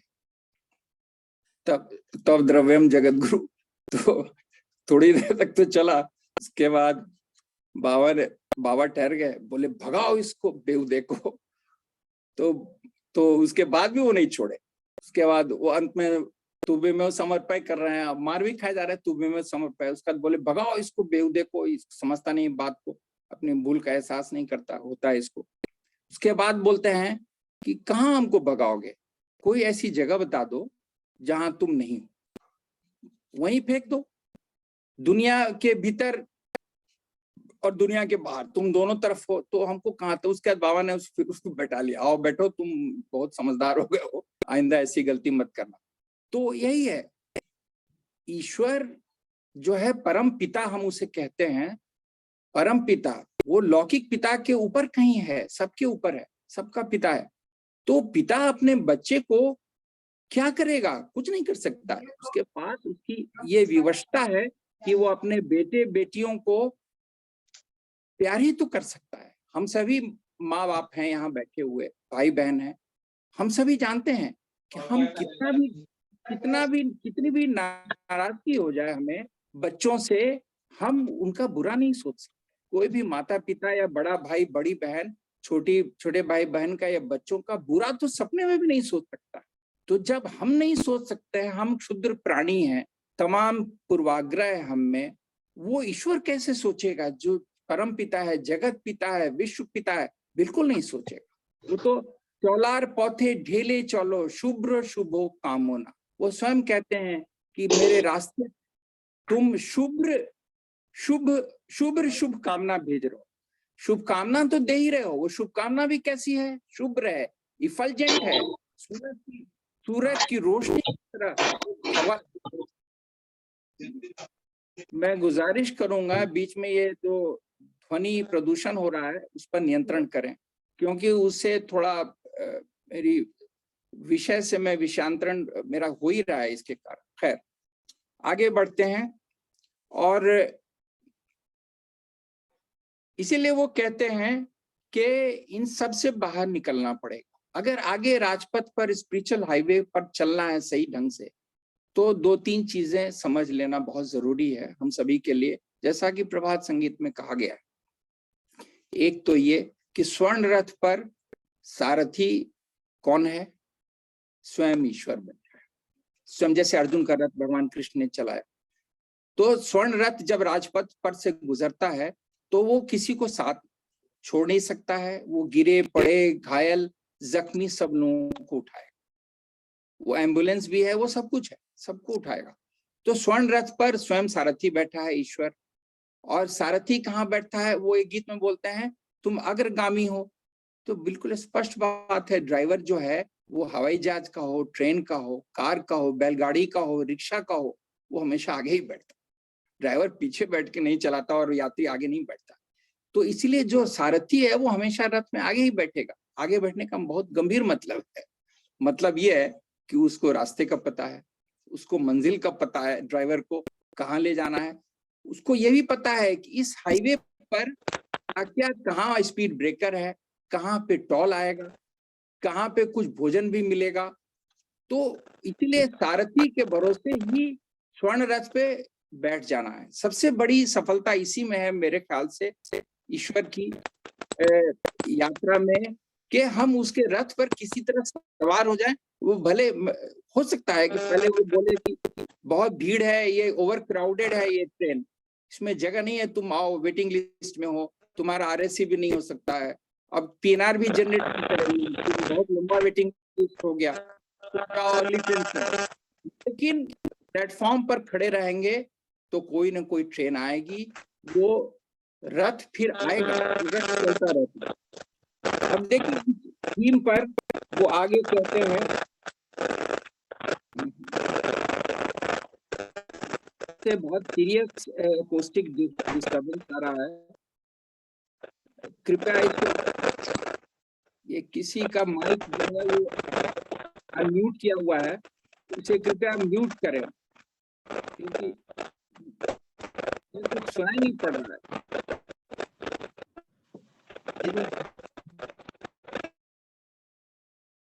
हाँ, धन्यवाद धन्यवाद।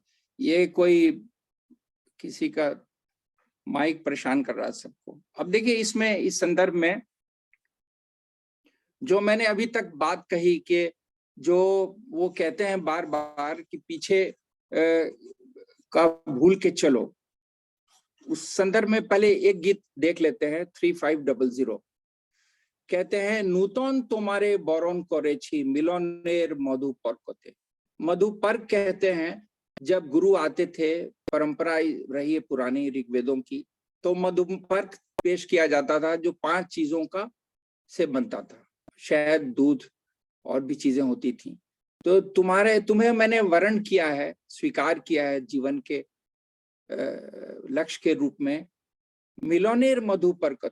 और ये तुम्हें मैं मिलन के वक्त ये मधुपर्क देना चाहता हूं, पंचामृत आप कह सकते हैं इसको।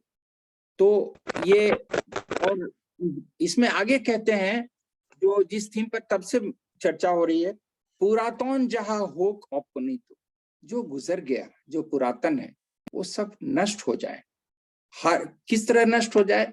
हारानो रातेर अंधार मत, जो रात गुजर गई उसके अंधेरे की तरह, जिस तरह वो अंधेरा भी गुजर गया रात के साथ, ये पुरानी यादें चली जाए मेरे जीवन से। नूतन क्यों चली जाए? नूतन ऐसे छे जीवन है छे, सब कुछ तो नया है मेरे जीवन में। मैं अब ये पगडंडियों से निकल के स्पिरिचुअल हाईवे पर आ गया हूं, तो हाईवे तो नया ही है। नूतन ऐसे छे जीवन ऐसे छे, मेरा जीवन तो अब खुश हो गया, उच्छल है। आलोक मालार उर्मिते, आलोक मालार उर्मिते, उर्मी मीन्स लहर, रोशनी जैसे वेव्स में चलती है लाइट, हम सभी जानते हैं। तो लाइट वेव्स इतनी आ गई मेरे जीवन में, आलोर ओई झोरना धोराए। तो सब गीत कहीं ना कहीं आपस में जुड़े हुए हैं सब, चूंकि जीवन जुड़ा हुआ है और जीवन का लक्ष्य भी जुड़ा हुआ है। आगे चलते हैं, बहुत इसी 3500 जरूर सुनेंगे आप लोग, बहुत ही अच्छे ढंग से इसको, इसकी धुन दी गई है। हार जीत ला भूले जेते चाहे, क्या क्या भूलना है? देखिए जो बातें हो गई उपवाद संगीत में कही जा रही, पीछे की यादें गुजर जाएं तो अच्छा है, जैसे वो रात का अंधेरा गुजर गया।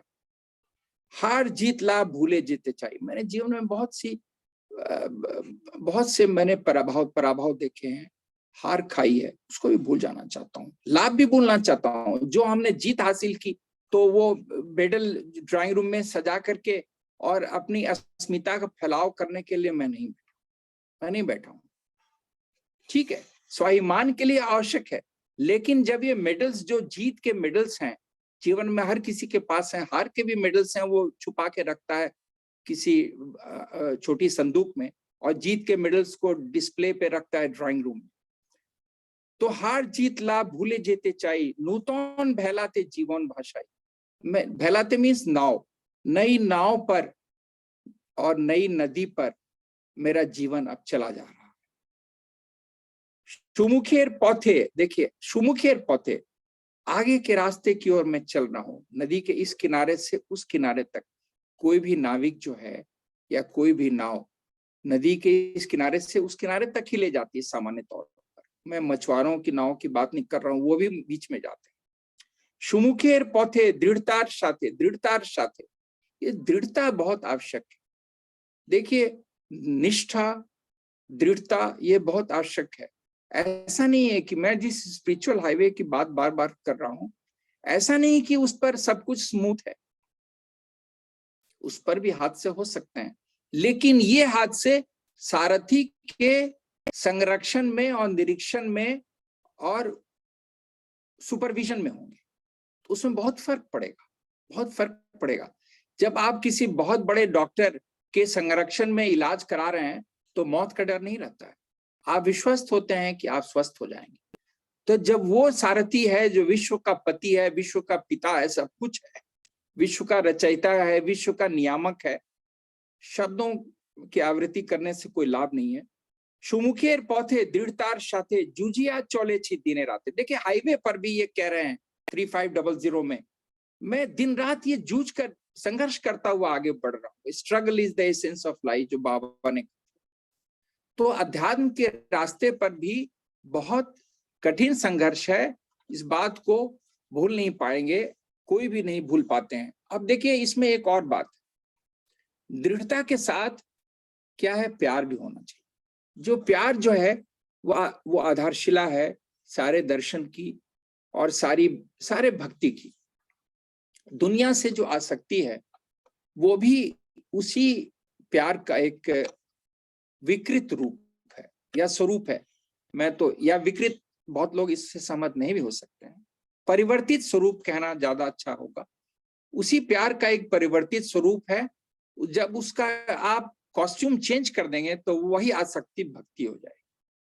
जो जगत के विभिन्न मोह धाराओं की ओर मन दौड़ता है कि अयम निज परोवेति, ये मेरा घर है, वो मेरा बच्चा है, मेरा है, सब कुछ वो अपनी जगह पर सब कुछ ठीक है, लेकिन आसक्ति फिर पिंजड़े में कैद नहीं होना है पंछी की तरह, क्योंकि फिर वो खंजर भी दिखलाएगा, ये तय, वो छोड़ेगा नहीं, क्योंकि उसका प्यार जो है वो कहते हैं वैपरीत्य का समाहार है, कॉम्बिनेशन ऑफ कॉन्ट्रास्ट, ये शब्द प्रभात संगीत में यूज किया गया, वैपरीत्य का समाहार है। तो कॉम्बिनेशन ऑफ कॉन्ट्रास्ट है। उसका प्यार ऐसा है कि वो छलावा भी है, प्यार भी करेगा। तुम ही निकटे थे के दूरे आछो, तुम नजदीक भी चले जाते हो, दूर भी चले जाते हो, कभी दिखते नहीं हो, कभी दिख जाते हो। तो बहुत वो छलिया तेरा नाम वाली स्थिति है। इसीलिए कहते हैं 1468 में उन्होंने और भी स्पष्ट किया है कि ये जो निष्ठा है, ये जो दृढ़ता है अध्यात्म के राजपथ पर चलने की, उसमें प्यार की आधारशिला बहुत जरूरी है। क्योंकि प्यार नहीं होगा तो आदमी एक बार थक कर हो सकता है बैठ जाए। हाईवे पर हम सभी ने देखा है ले ऑफ लेन होता है, जहाँ पे ट्रक वाले अक्सर लगा देते हैं गाड़ी, या हम लोग को भी कई बार कुछ पानी पीना हो, कुछ करना हो, खाना हो, तो हाईवे से उतर के साइड लेन में चले जाते हैं, जिसको आमतौर पे शहर में सर्विस लेन कहते हैं, ले ऑफ कहते हैं हाईवेज पे। तो इसलिए वो आधारशिला होनी चाहिए। वो कहते हैं, एक शब्द उन्होंने यूज किया है, प्रीति प्रोतीति पौरे प्रत्यय प्रमा छे। कठिन है ये शब्दों का प्रयोग। अब इसको मैं तोड़ के बोलूं, प्रीति प्रोतीति पौरे प्रत्यय प्रमा छे। प्रत्यय मीन्स विश्वास, कन्विक्शन, दृढ़ता, दृढ़ निष्ठा। प्रत्यय में प्रमा है, प्रमा आप सभी समझते हैं, बैलेंस, इक्विपोइस। तो मेरे इस विश्वास में बैलेंस किस चीज का है? एक तरफ विश्वास है और एक तरफ प्रेम है, और यही प्रमा जो है, इसी को बैलेंस करके मैं इस राजपथ पर चल रहा हूं। ये कठिन है, बोलना आसान है किसी के लिए, मेरे लिए भी, पर इसको जीवन में निभाना बहुत कठिन है कि प्यार का संतुलन बना रहे दृढ़ता के साथ। क्योंकि प्यार में जब छलावा आता है, जब ईश्वर परीक्षाएं लेते हैं, और परीक्षाएं वो बहुत लेते हैं, क्योंकि रास्ता कठिन है, वो तो समझ जाते हैं या परीक्षा में समझाना भी चाहते हैं, तुम पहले ये समझो कि तुम पुत्रम देही धनम देही के चक्कर में तो नहीं आए हो मेरे पास। तो इसीलिए उसको तोड़ मरोड़ के झकझोरते रहते हैं भक्त को कि तुम पहले फैसला कर लो कि तुम इस राजपथ से जाना कहाँ चाहते हो। तुम अगर इस मेरे हाईवे पर मेरे रथ पे सवार होके पुत्रम देही धनम देही की ओर जाना चाहते हो तो तुम गलत गाड़ी में बैठ गए हो। ये जो है दिल्ली से ये जाएगी उज्जैन, तुम बैठ गए हो दिल्ली से हावड़ा वाली ट्रेन में, गाड़ी बदलो। उतार भी देता है वो। हम सभी ने देखा है कि इस संगठन में जो इसे हम सभी आनंद मार्ग के नाम से जानते हैं, 100 रथ पर बैठ के उतरने वाले बहुत लोग जो रास्ते में उतर गए और फिर जंगल में कहां भटक गए उनका पता नहीं चला। मैं तो व्यक्तिगत बात कहूं कि मुझे जिस व्यक्ति ने दीक्षा दी थी, नाम मंत्र दिया था 6 साल की अवस्था में, वो उस वक्त तो होल टाइमर थे, बाद में अवधूत हो गए। नाम नहीं लूंगा क्योंकि वो बनारस ट्रेनिंग सेंटर से लंबे समय जुड़े रहे। वो कहां चले गए कुछ पता नहीं चला। मैंने उस पर थोड़ा अनुसंधान किया, अन्वेषण किया, तो पता चला वो कहीं जंगल में भटक गए। तो ये राजपथ से जंगल का रास्ता भी बहुत निकलता है। कहीं भी आपको रथ अपना रोक के उतार देगा, आप बोलेगा ये देखो बाहर झरना देखो, तब तक रथ आगे बढ़ा देगा। अब आप झरना देखिए, रथ गायब। तो इस तरह का वो बहुत खेला करता रहता है, खेल करता रहता है। खतरनाक खिलाड़ी है, खतरों के खिलाड़ी। ये समझना पड़ेगा अध्यात्म का जो हाईवे सभी जानते हैं, जो भक्त लोग हैं वो उस बात को जानते हैं कि राजपथ की इस यात्रा में वो बहुत भीड़ नहीं पसंद करता है। इसीलिए लोग कहते हैं कई बार कि अरे सारी दुनिया तो मंदिरों के पीछे घूम रही है, उज्जैन हरिद्वार घूम रही है, आनंद मार्ग में बहुत कम संख्या में लोग। अरे जंगल में शेर कितने होते हैं। जंगल में शेर अगर हिरन और हाथी की तरह होने लगे तो शेर की कद्र कौन करे, प्रश्न ये है। तो इसीलिए आनंद मार्ग में संख्या कम है, क्योंकि वही लोग इस राजपथ पर टिक पाएंगे या टिक पाए हैं, टिक पाते हैं, जो कि धनम देही और पुत्रम देही के चक्कर में ना फंसे। उससे निकलना पड़ेगा। नहीं तो वो बीच में रथ रोक के उतारने की भी उसको आदत है। ऐसे भी उसका रथ रुकता रहता है हर एक स्टेशन में, ट्रेन की तरह उतारता रहेगा, चढ़ाता भी रहेगा लोगों को, क्योंकि चढ़ाना भी है। अब जो ज्यादा जिसको जरूरत है, जो बेचारा हताश आदमी है, उसकी याद में रो रहा है, अब उसको चढ़ाएगा कि पुत्रम देही वाले को चढ़ाएगा। आप ही अगर सारथी हो जाइए तो घायल का उपचार करने के लिए पहले घायल को चढ़ाइएगा, कि जो चक्कर में है कि आगे जाके हमको भाई बहुत अपार संपदा मिलने वाली, आनंद मार्ग में आ गए तो उसको तो उतारना ही पड़ेगा। ऐसे बहुत लोग आए और उतर गए और उतरते रहेंगे आगे भी। तो 1348 में वो कहते हैं, তোমার পথে ধরে চল আমি চলি জন্মে জন্মে जीवन मरणे एगिए चली कांटा डोली। कांटाओं का दमन करके, उनको रौंद के मैं चला जा रहा हूँ। वर्षा जामिनी ते तमसा जामिनी ते। देखिए अब मैं बोल रहा था ना कि तुम्हारे पथ पर ऐसा नहीं है कि सब कारपेट, रेड कारपेट वेलकम है। वहां क्या मिलेगा? वर्षा जामिनी, तेज बरसात की अंधेरी रात मिलेगी। तमसा जामिनी, घोर अमावस्या की रात मिलेगी। पौथ होते कबू नामिनी।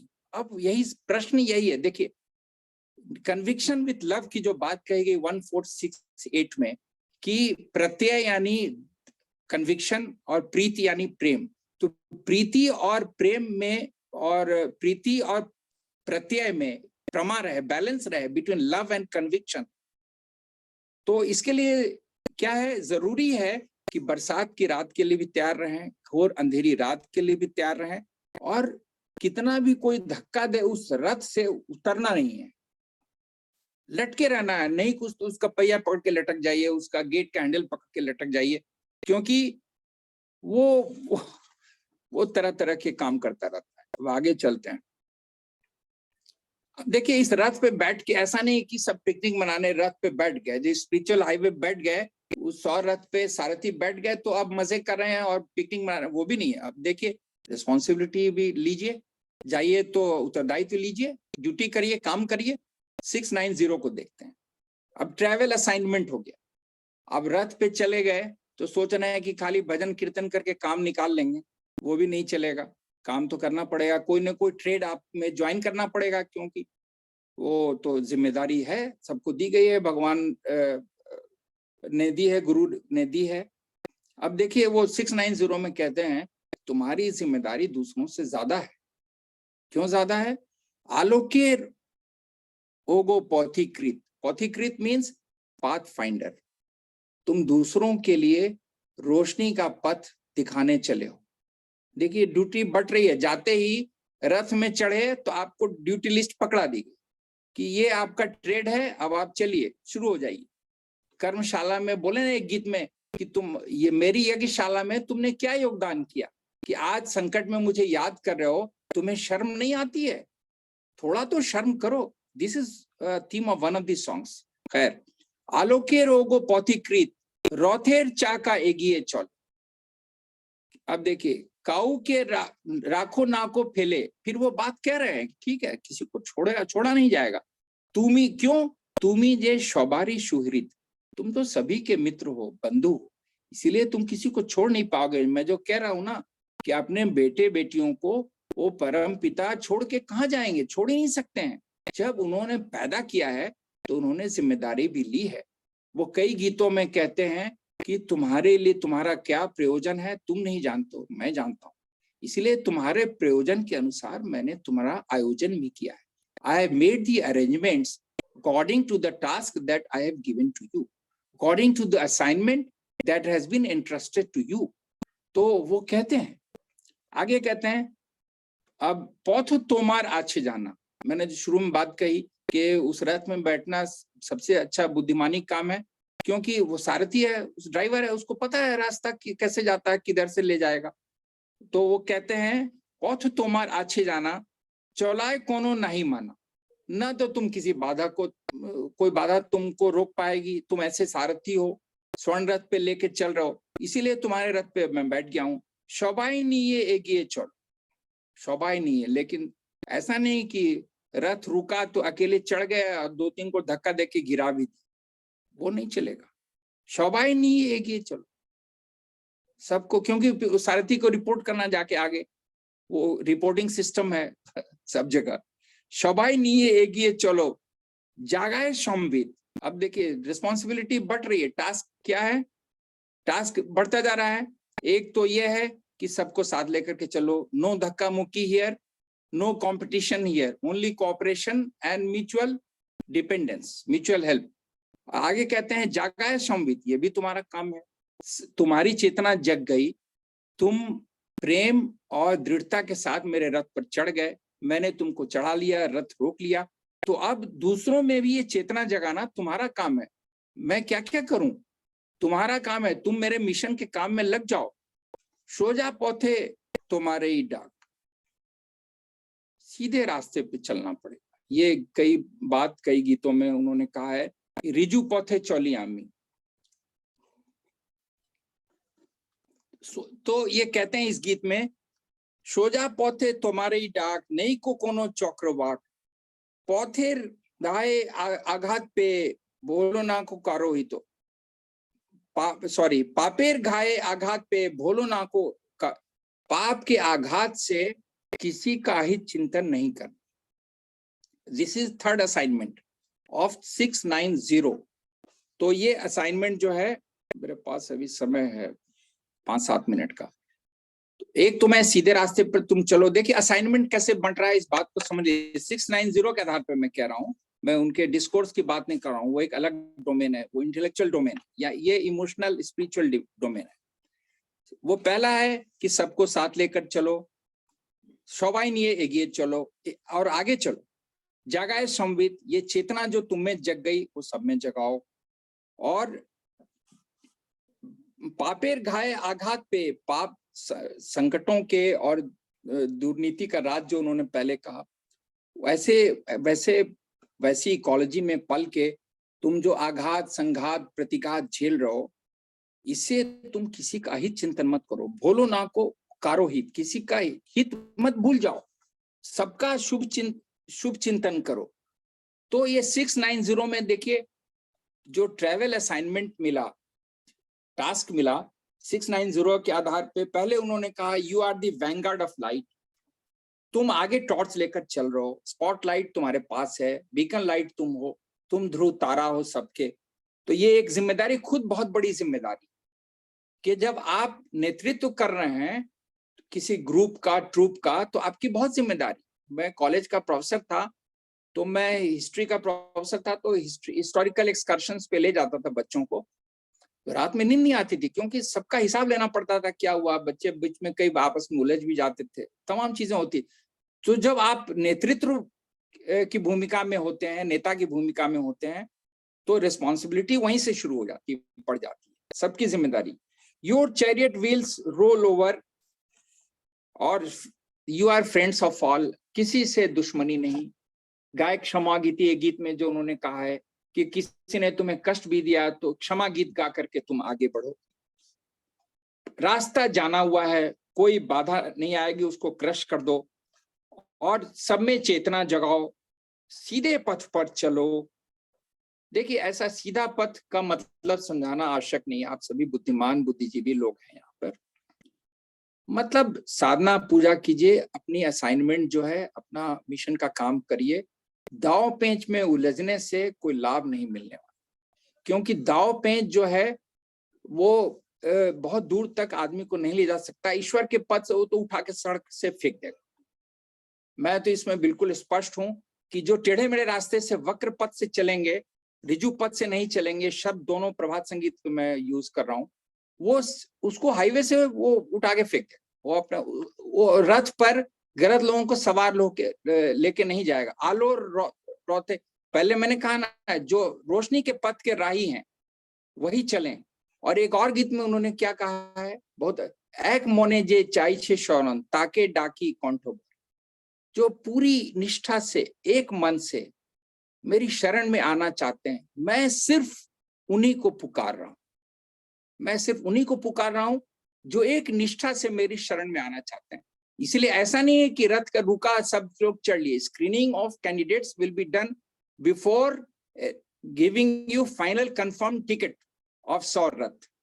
तो इसीलिए जब रिजु पथ पर चलने की बात तो है, तो उसके साथ एक और ड्यूटी मिल गई, क्या, कि जो वक्र पथ पर चल रहे हैं उनको उस वक्रता से हटाने की भी जिम्मेदारी आपकी है। यानी आपके आसपास अगर कुछ गलत हो रहा है, जो दाव पेंच अगर कुछ चल रहा है, षड्यंत्र चल रहा है, उसको भी, उसके विरुद्ध भी आवाज उठाना सबकी जिम्मेदारी है। This is the one of the tasks assigned in 690। और अंत में यही कहते हैं कि पाप शक्ति के आघात से, पाप शक्तियां आघात करेंगी ऑब्वियसली। जब पुण्य का रथ चलेगा तो पाप शक्ति, ये प्रकृति का नियम है, वो रात का अंधेरा हावी होने की कोशिश करेगा, वो कोहरे में रथ निकालना पड़ेगा। और सारथी कई बार रेस्ट करेगा तो आपको बैठा देगा, ड्राइविंग सीट पे बैठ जाओ तो समस्या बहुत घनीभूत हो जाएगी। इसलिए जिम्मेदारी पूरी दे दी गई कि सब निभाएं उसको और पूरी खूबसूरती से निभाएं।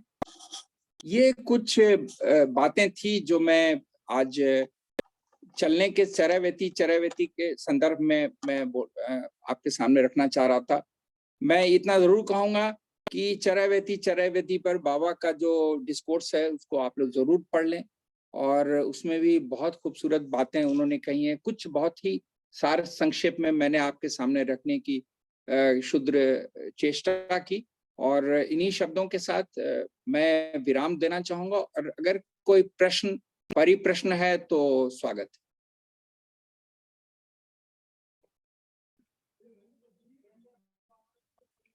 दादा, ज्योतिष्मान दादा, आपसे आग्रह है कि अगर कोई प्रश्न कुछ हो तो पूछ सकते हैं, वरना we can end the session because it is dinner time for everybody in this country.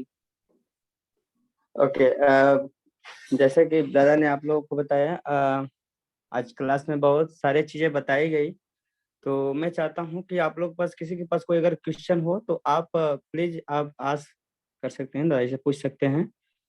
अब अगर नहीं है तो फिर क्लास को एंड करेंगे हम लोग। दादा, एक क्वेश्चन मेरे पास है। बताएं आप प्लीज, स्वागत। जी, जैसे कि हमारा जो मन होता है एक कंफ्यूज रहता है कि क्या सही है क्या गलत है, क्योंकि कुछ चीजें जो हैं हमारे मन के दायरे से बाहर है। क्योंकि पूरा जिनके जानकारी जो होनी चाहिए वो हमारे मतलब बोल सकते हैं कि वो पूरा हम नहीं स्टोर करके रख सकते हैं अपने माइंड में। क्योंकि बहुत सारे ऐसे चीजें हैं जो हम तो देख सकते हैं समझ सकते हैं, लेकिन उसके बारे में अगर अंदर तक जा करके देखे तो हमको लगता है कि उसमें पूरा परिपक्व नहीं है। दूसरा नंबर कि क्या गलत है क्या सही है, और हर एक चीज की पहचान करना, हर मतलब सिचुएशन में जाकर के वहां पर होके करना, वो भी नहीं है। तो आई थिंक हमको जहां तक लग रहा है कि कुछ कुछ जैसे कि भावधाराएं होती है, तो जिसमें कि विशेष प्रकार की अलग अलग तरह की लोगों की जो मतभेद होती है, जैसे उनकी अलग अलग सोच है, अलग अलग थिंकिंग होती है। तो उसमें जाकर के देखा जाए तो उसमें भी कंफ्यूजन होता है, क्योंकि लोग अपने अपने अलग अलग तरह से अवधारणा देते हैं। तो मेरा यह मानना है कि अगर मैं अपने माइंड से सोचूं, अगर मेरा जितना मस्तिष्क जहां तक काम कर सकता है, अगर मैं वहां तक अगर हम अपना ओके करें, वहां तक अगर हम सोच को रखें, तो जो क्वेश्चन की जानकारी हमको नहीं मिलने पा रही है, ठीक है, तो और दूसरे पर हमको वो भी नहीं है, कॉन्फिडेंस नहीं है, विश्वास भी नहीं है कि वो व्यक्ति सही बोल रहा है गलत बोल रहा है। तो इस चीज को हम अगर माइंड से अगर हम रिमूव करना चाहते हैं, दूर करना चाहते हैं, और अगले व्यक्ति के प्रति हम जो विश्वास के जो एक दृढ़ जो संरचना है उसको मजबूत करना चाहते हैं, तो हम कैसे करेंगे? दादा, इस तरह का जो संघर्ष है वो मानसिक स्तर पे हर व्यक्ति के जीवन में आता है और हर जी पड़ाव पर आता है। जो मैं इसमें सिर्फ अपनी बात कहना चाहूंगा कि मैं इस तरह से कैसे जूझता हूँ, क्योंकि हर व्यक्ति इस दौर से निकल चुका है और चलता रहता है इस संघर्ष में जीवन। तो इसमें ऐसा है कि बस गुरु पूजा करके और साष्टांग करके उन्हीं के चरणों में छोड़ समर्पण कर देने का। वो रास्ता बता देंगे। क्योंकि वो आचार्य राम तनुकदा को, जो मेरे लौकिक ससुर भी थे, उनको जब वो जेल में रोज जाते थे मिलने उनसे, तो वो कहते थे, जैसे कई बार उनको गुरु पूजा के समय में कोई आइडिया बाबा देते थे कि इसको इस केस में अब ऐसे चलना, तो आता था। तो एक बार उनको आया, वहां से वो कोर्ट चले गए, कोर्ट के बाद आते थे जेल में मिलने, तो उन्होंने कहा कि तुमको ऐसा आया था सुबह में ख्याल कि ये करना है? तो जी बाबा, वो तो गुरु पूजा के समय में दिमाग में बात आई थी। तो बोले कि आई थी तो तुमने किया क्यों नहीं? बोले कि वो तो दिमाग से उतर गई। तो बोले कि यही तो तुम गलती कर गए, गुरु पूजा में क्या तुम्हारा आइडिया था? वो जब तुम गुरु पूजा करके समर्पण कर रहे थे, वो मैंने अपनी बात तुमसे कही थी अप्रत्यक्ष रूप में, अवस्था में मैं जब था, तो मैंने तुमसे बात कही, तुमको उसको फॉलो अप करना चाहिए, क्योंकि वो अब तुम्हारे मन की उपज नहीं थी, वो कॉस्मिक वेव था। तो ये बात वो मुझसे अक्सर कहते थे कि गुरु पूजा में समर्पण करके उस भाव को छोड़ दीजिए उनके कदम पे, और उन्हीं से जवाब ढूंढिए। देखिए, ऐसा है दादा कि किसी भी व्यक्ति के पास सीमित बुद्धि है, सीमित बल है। कोई कितना भी बड़ा ज्ञानी हो और जानकार हो, तो किसी व्यक्ति की सोच में क्या चल रहा है ये समझ नहीं सकता है। कोई भी व्यक्ति जो है दादा अंतर्यामी नहीं है। वो अंतर्यामी हो जाएगा तो फिर ईश्वरी हो जाएगा। तो इसीलिए कोई दूसरा व्यक्ति, एक तो प्रभात संगीत में उन्होंने बार बार कहा है, आप तो प्रभात संगीत के गुरु हैं, कि दूसरा नहीं, आप पढ़ाते हैं तो गुरु ही हुए हैं। गुरु तो बहुत माध्यम है दादा, माध्यम। तो गुरु भी माध्यम ही होता है। आप मैंने कहा आप प्रभात संगीत के गुरु, मैंने कुछ और नहीं कहा। तो इसलिए उसमें उन्होंने कहा है कि कोई क्या बोल रहा है, मैंने इसकी चिंता ही नहीं की। आप देखिए 1 से 50 के भीतर जो प्रभात संगीत में एक गीत बहुत तेजी से उभर कर उसमें आएगा, आपने पढ़ा दिया हो कि कोई क्या कह रहा है, मैं इसकी चिंता नहीं करता, मैं तो अपने काम से चला जा रहा हूँ। तो इसीलिए दादा कई बार तो जो है ना, मेरा एक वही पुराना मेरा अप्रोच है कि ज्यादा लोग जीवन में ऐसे आते हैं जो आपके मस्तिष्क में इतने तरह के कचरे डालेंगे कि वो कचरा साफ करने की समस्या खड़ी हो जाएगी। तो सबसे पहली मेरी राय जो है, जो मैं स्वयं करता हूँ वही बात कर रहा हूँ मैं, तो ऐसे लोगों से पहली बात दूर रहिए। कई बार ऐसा होता है ऐसे लोगों से आप दूर नहीं रह सकते हैं, तो वैसे में अपना माइंड का कंप्यूटर ऑफ कर दीजिए, सुनिए, जो वो उनको बोलने दीजिए, आप सुनते रहिए, पर उसको आत्मसात मत करिए। बात खत्म हो गई। तो आत्मसात करिएगा, नाव उतारिएगा नदी में, तब तो वो लहर में थपेड़े खाएगी। आप किनारे रहिए, उनको ये भ्रम पालने दीजिए कि आप उनकी बात को पूरी गंभीरता से सुन रहे हैं, आप उनको पूरी शिथिलता से सुने, मानसिक शिथिलता से, क्योंकि वो कचरा डाल रहे हैं। तो इसके पहले ये तय करना जरूरी है इमीडिएटली।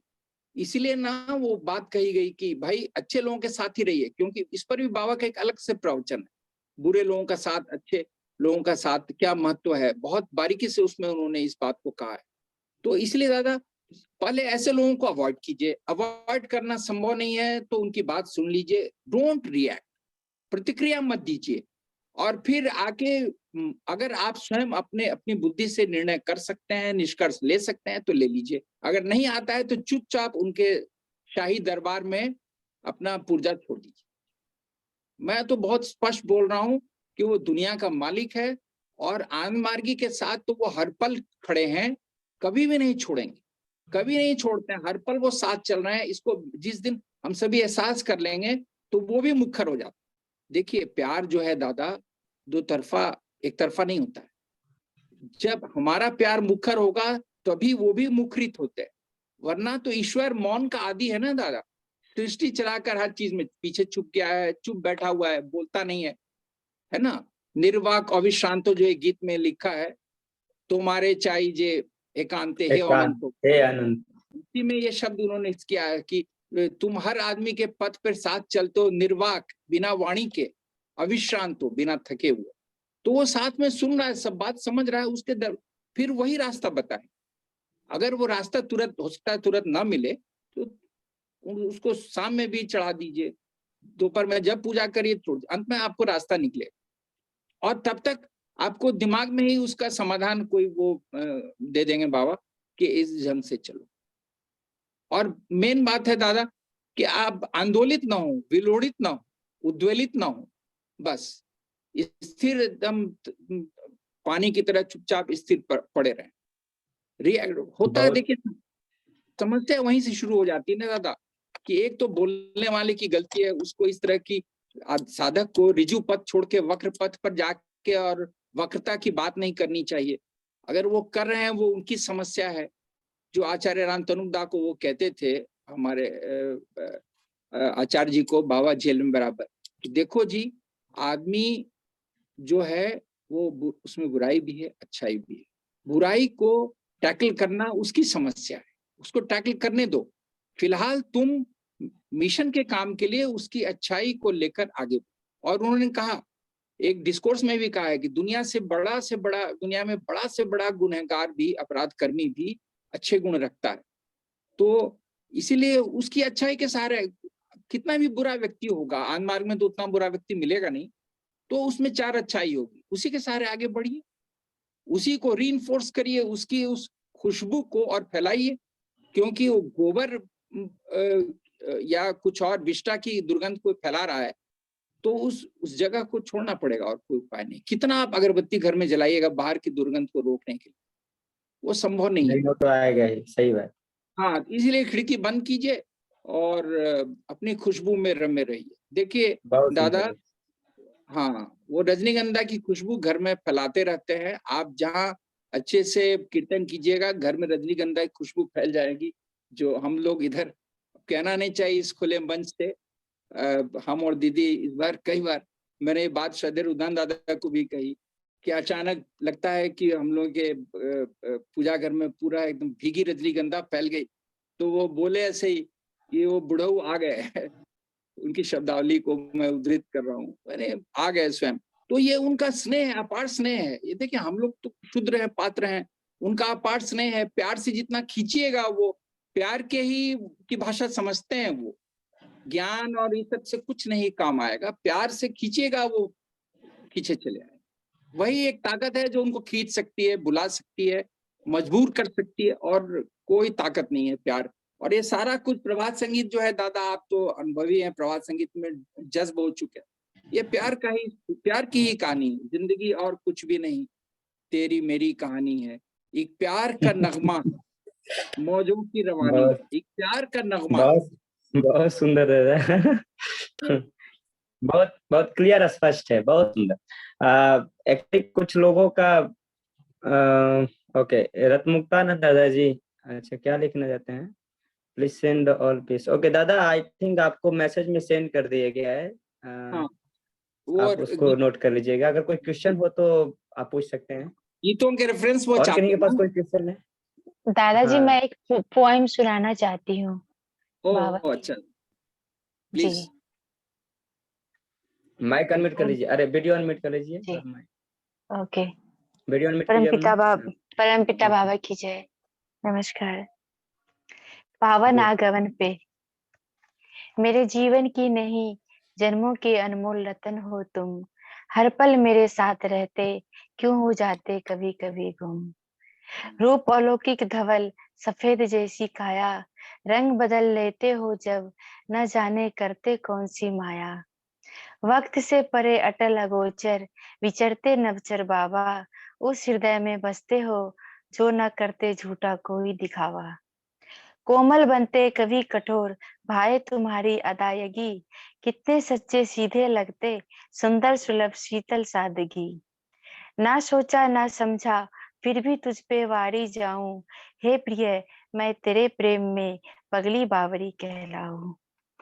नमस्कार, बहुत बहुत हो सुंदर, गया सुंदर, दादा। बहुत थैंक सुंदर। You, very good. Thank you. Bharati Rai ji, आपका हैंड रेस, यदि कुछ आप बोलना चाहती हैं। अच्छा, भारती दीदी कुछ कहना चाह रहे हैं, स्वागत है। नमस्कार दादा। जी, हैंड बहुत रेस। बहुत अच्छा एक्सप्लेनेशन था दादा। एकदम Thank you. भक्ति भाव में एकदम स्पिरिचुअल वर्ल्ड का गोता लगा ली हूँ और मुझे लगता है कि सब लोग लगाए होंगे बिल्कुल। बहुत दादा, जी। हाँ, आप बोलते बोलते एक एग्जाम्पल दिए थे कि बाबा कई बार इतना अर्जेंसी दिखाते थे कि अभी का अभी प्राउट आ जाएगा, और ऐसा मैंने बाकियों से भी सुना है और इस तरह से दिखा भी है उनके जितने भी वर्क का जो स्टाइल था कराने का एवरीथिंग। तो दादा, हमारा जो छोटा माइंड है, ब्रेन है, उससे हम क्या समझे कि क्यों इतना वो अभी तक क्यों नहीं आया? क्योंकि एक जगह एक स्टोरी पढ़े है, वहां पे लिखा हुआ है कि 2005 एक रिपोर्टर का रिपोर्ट था जिसमें बाबा बोलते हैं कि इसने लिखा है 2005 तक आएगा, तो बाबा बोलते हैं कि नहीं नहीं, 2005 भी बहुत लेट हो जाएगा, उससे पहले करना है, हमें जल्दी करना है। तो अब 2022 आ गया है और क्या लीला हो सकता है बाबा का? मतलब हम छोटे छोटे मन से कुछ कुछ लॉजिक निकालने की कोशिश करते हैं, तो आपके अकॉर्डिंगली क्या लॉजिक हो सकता है कि बाबा कौन सा लीला खेल रहे हैं? दीदी, यक्ष प्रश्न है, ये कठिन है। मैं इतना ही कहूंगा, मैं अपने हृदय की बात कहना चाहूंगा। ये सवाल ऐसा नहीं मेरे मस्तिष्क में आता है, क्योंकि संस्था में से जुड़े हुए हम सभी, आप भी हम भी। देखिए दीदी, ऐसा है, मेरे पास तो एक ही समाधान है कि मैंने जो कहा कि हम लोग भविष्य के प्रति इतने अंधेरे में हैं कि 1 मिनट बाद दस्तक या घंटी दरवाजे पे किसकी बजेगी मालूम नहीं है, एक आधे मिनट बाद किसका फोन आएगा मालूम नहीं है। तो प्रभुत राज कब आएगा ये हम लोग तो नहीं समझ पाएंगे, पहली बात। दूसरी बात, इसलिए दीदी बुद्धि का प्रयोग करके ये कभी इससे लाभान्वित आप नहीं होंगी। दूसरी बात कि जब ये परम पुरुष का मिशन है, परम पुरुष ने इसकी कल्पना की है, तो जब पूरी सृष्टि ही उनकी कल्पना है, Cosmos is world is a cosmic thought projection. तो जब पूरी सृष्टि उनकी कल्पना का प्रक्षेपण है, तो उनका मिशन भी उन्हीं पर छोड़ दीजिए, क्योंकि वो खतरों के खिलाड़ी हैं। वो कब किधर भूकंप लाकर क्या कर देंगे, भूकंप means not in the geographical sense, वो कब किधर किस चीज को पलट देंगे। जब दीदी, मैं एक छोटी सी, हमारे आचार्य रामतनुदा जब जेल में जाते थे तो बहुत परेशान हो जाते थे, क्योंकि ये जब इमरजेंसी लग गई और सारे लोग कैद हो गए, LK अडवाणी, वाजपेयी जी सब भी बांकीपुर जेल में ही पटना में आ गए थे कुछ समय के लिए। तो ये परेशान थे कि अब क्या होगा। अब तो इन पर भी ये लॉयर थे, लेकिन इन पर भी CBI वाले पीछे लगे पड़े थे इनको अरेस्ट करने के लिए, लेकिन बच गए क्योंकि he was one of the lawyers in that case. तो अंत में एक बार गए तो दुखी थे, बाबा तो सबके मन की बात जानते हैं। तो इन्होंने कुछ कहना चाहा, उसके पहले बाबा ने कहा, देखिए परम पुरुष कितना सारगर्भित वक्तव्य देते हैं, आपको समझने में कई साल लग सकते हैं।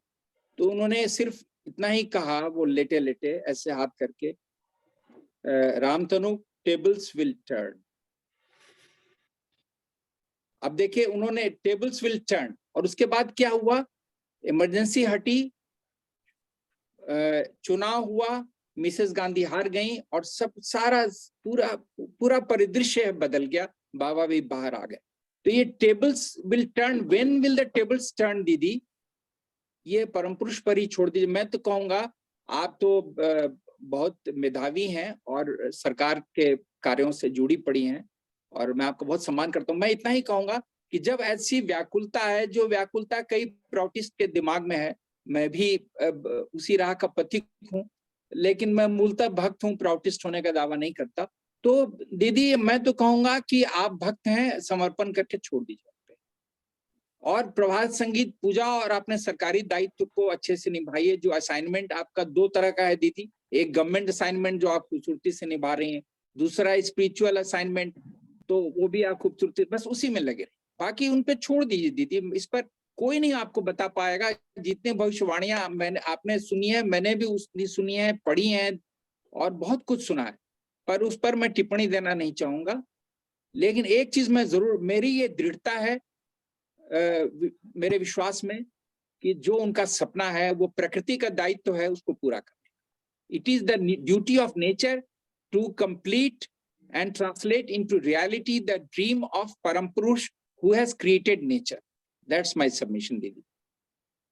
Thank you दादा। बाबा ओके, और किन्हीं के पास कोई क्वेश्चन है? आई थिंक और किसी पर। दादा मैं एक कीर्तन में गा देता हूँ, इसके बाद हम लोग क्लास में। ठीक, थैंक यू। मेरी आवाज आ रही है? बिल्कुल स्वच्छ निर्मल आ रही है जी।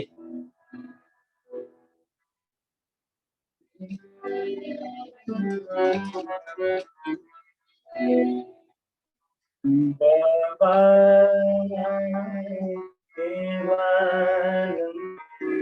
बाबा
thank you.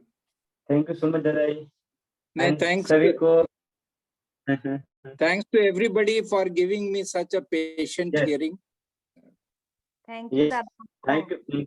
Yeah, and Baba blessed you. नमस्कार And दादा, नमस्कार। all members. Yes. Thank Namaskar, namaskar, namaskar to everyone. Those who have participated in this great and spiritual and everything possible, I think, yeah, in class. So I think many thank you and thank you Hanand Dadaji. Thank you so much Dadaji. Baba blessed you and Dada always keep happy to you. Thank you so much Dadaji. इस station में एक और श्रोता जी बगल में बैठे हुए हैं। Oh, okay. Didi, namaskar. Thanks for to you also. नहीं, ये बेचारी नेपथ्य में रहती है, लेकिन रहती है हमेशा। Yes, sir. यहीं बैठी हुई थी। ठीक है। Thanks to everybody. और फिर दादा अगर संभव होगा तो अगले संडे को फिर बैठते हैं शाम में। जी हाँ, आई थिंक मैं अनाउंस करना चाहता हूँ जो नेक्स्ट संडे है उस संडे को भी हम लोग का क्लास होगा, टाइम सेम रहेगा। तो मैं चाहता हूँ कि आप लोग तो जुड़े ही, साथ में और भी आपके जो जान पहचान के लोग हैं उनको भी जुड़ने का अवसर दें। उनको बोले आप लिंक भेजे, शेयर कर दीजिए और उनको बोलिए, रिक्वेस्ट करिए जुड़ने का। आई थिंक अगर कोई क्वेश्चन जो होता है उनके पास तो यहाँ पर क्वेश्चन का उनका सारा आंसर दिया जाएगा। तो मैं इतना ही बस आपसे निवेदन करना चाहता हूँ, बाकी आदेश देना तो परमात्मा का काम है। तो बहुत बहुत धन्यवाद। और दादाजी और दीदी को भी बहुत बहुत धन्यवाद, क्योंकि दीदी पेशेंस करके सुनते रहती है। ये नहीं पेशेंस नहीं दादाजी, बहुत बहुत बहुत अच्छा लगता है। अरे ये बात है बहुत बड़ी, मैं क्या बोलूं आपको। Great spiritual devotee, great. मिलते हैं दादा 3 दिसंबर, I think meet in the evening and I request everyone to join. इस बार फिर कोई अच्छा भक्ति मूलक ही, प्रभात संगीत तो भक्ति का ही गीत है। एक प्यार का नगमा है, मौजों की रवानी है। मैं तो ये कहता हूँ जिंदगी और कुछ भी नहीं, तेरी मेरी कहानी है। कुछ पाकर खोना है, कुछ खोकर पाना है, जीवन का मतलब तो आना और जाना है। Thank you. बहुत सुंदर दादाजी, बहुत सुंदर, बहुत सुंदर। आपने इस गीत को तो आपने कविता में ढाल दिया, क्या बात है, बहुत सुंदर। ये गीत भी बहुत प्यारा है, बहुत ही दार्शनिक गीत है। कई गीत इस तरह बिल्कुल दार्शनिक होते हैं। जी मुझे अच्छा लगता है। तो नेक्स्ट संडे हम लोग 4 को फिक्स कर लें। हाँ, यही समय रख लें, अब अच्छा समय है। ओके ठीक है, तो 4 यानी कि हम लोग नेक्स्ट मंथ में हो गया। तो फर्स्ट हम लोग का हो गया आपका। तो 4 तारीख को आप लोग सब लोग प्लीज अपना समय निकाल करके, और 8 बजे यही सेम टाइम है आप लोगों का, इसमें आप लोग जुड़ जाइएगा। ठीक है दादा? ठीक, थैंक यू। Thank you. नमस्कार सभी को। नमस्कार to all dadas and didis. नमस्कार बाबा की। नमस्कार दादा एंड दीदी। नमस्कार। नमस्कार।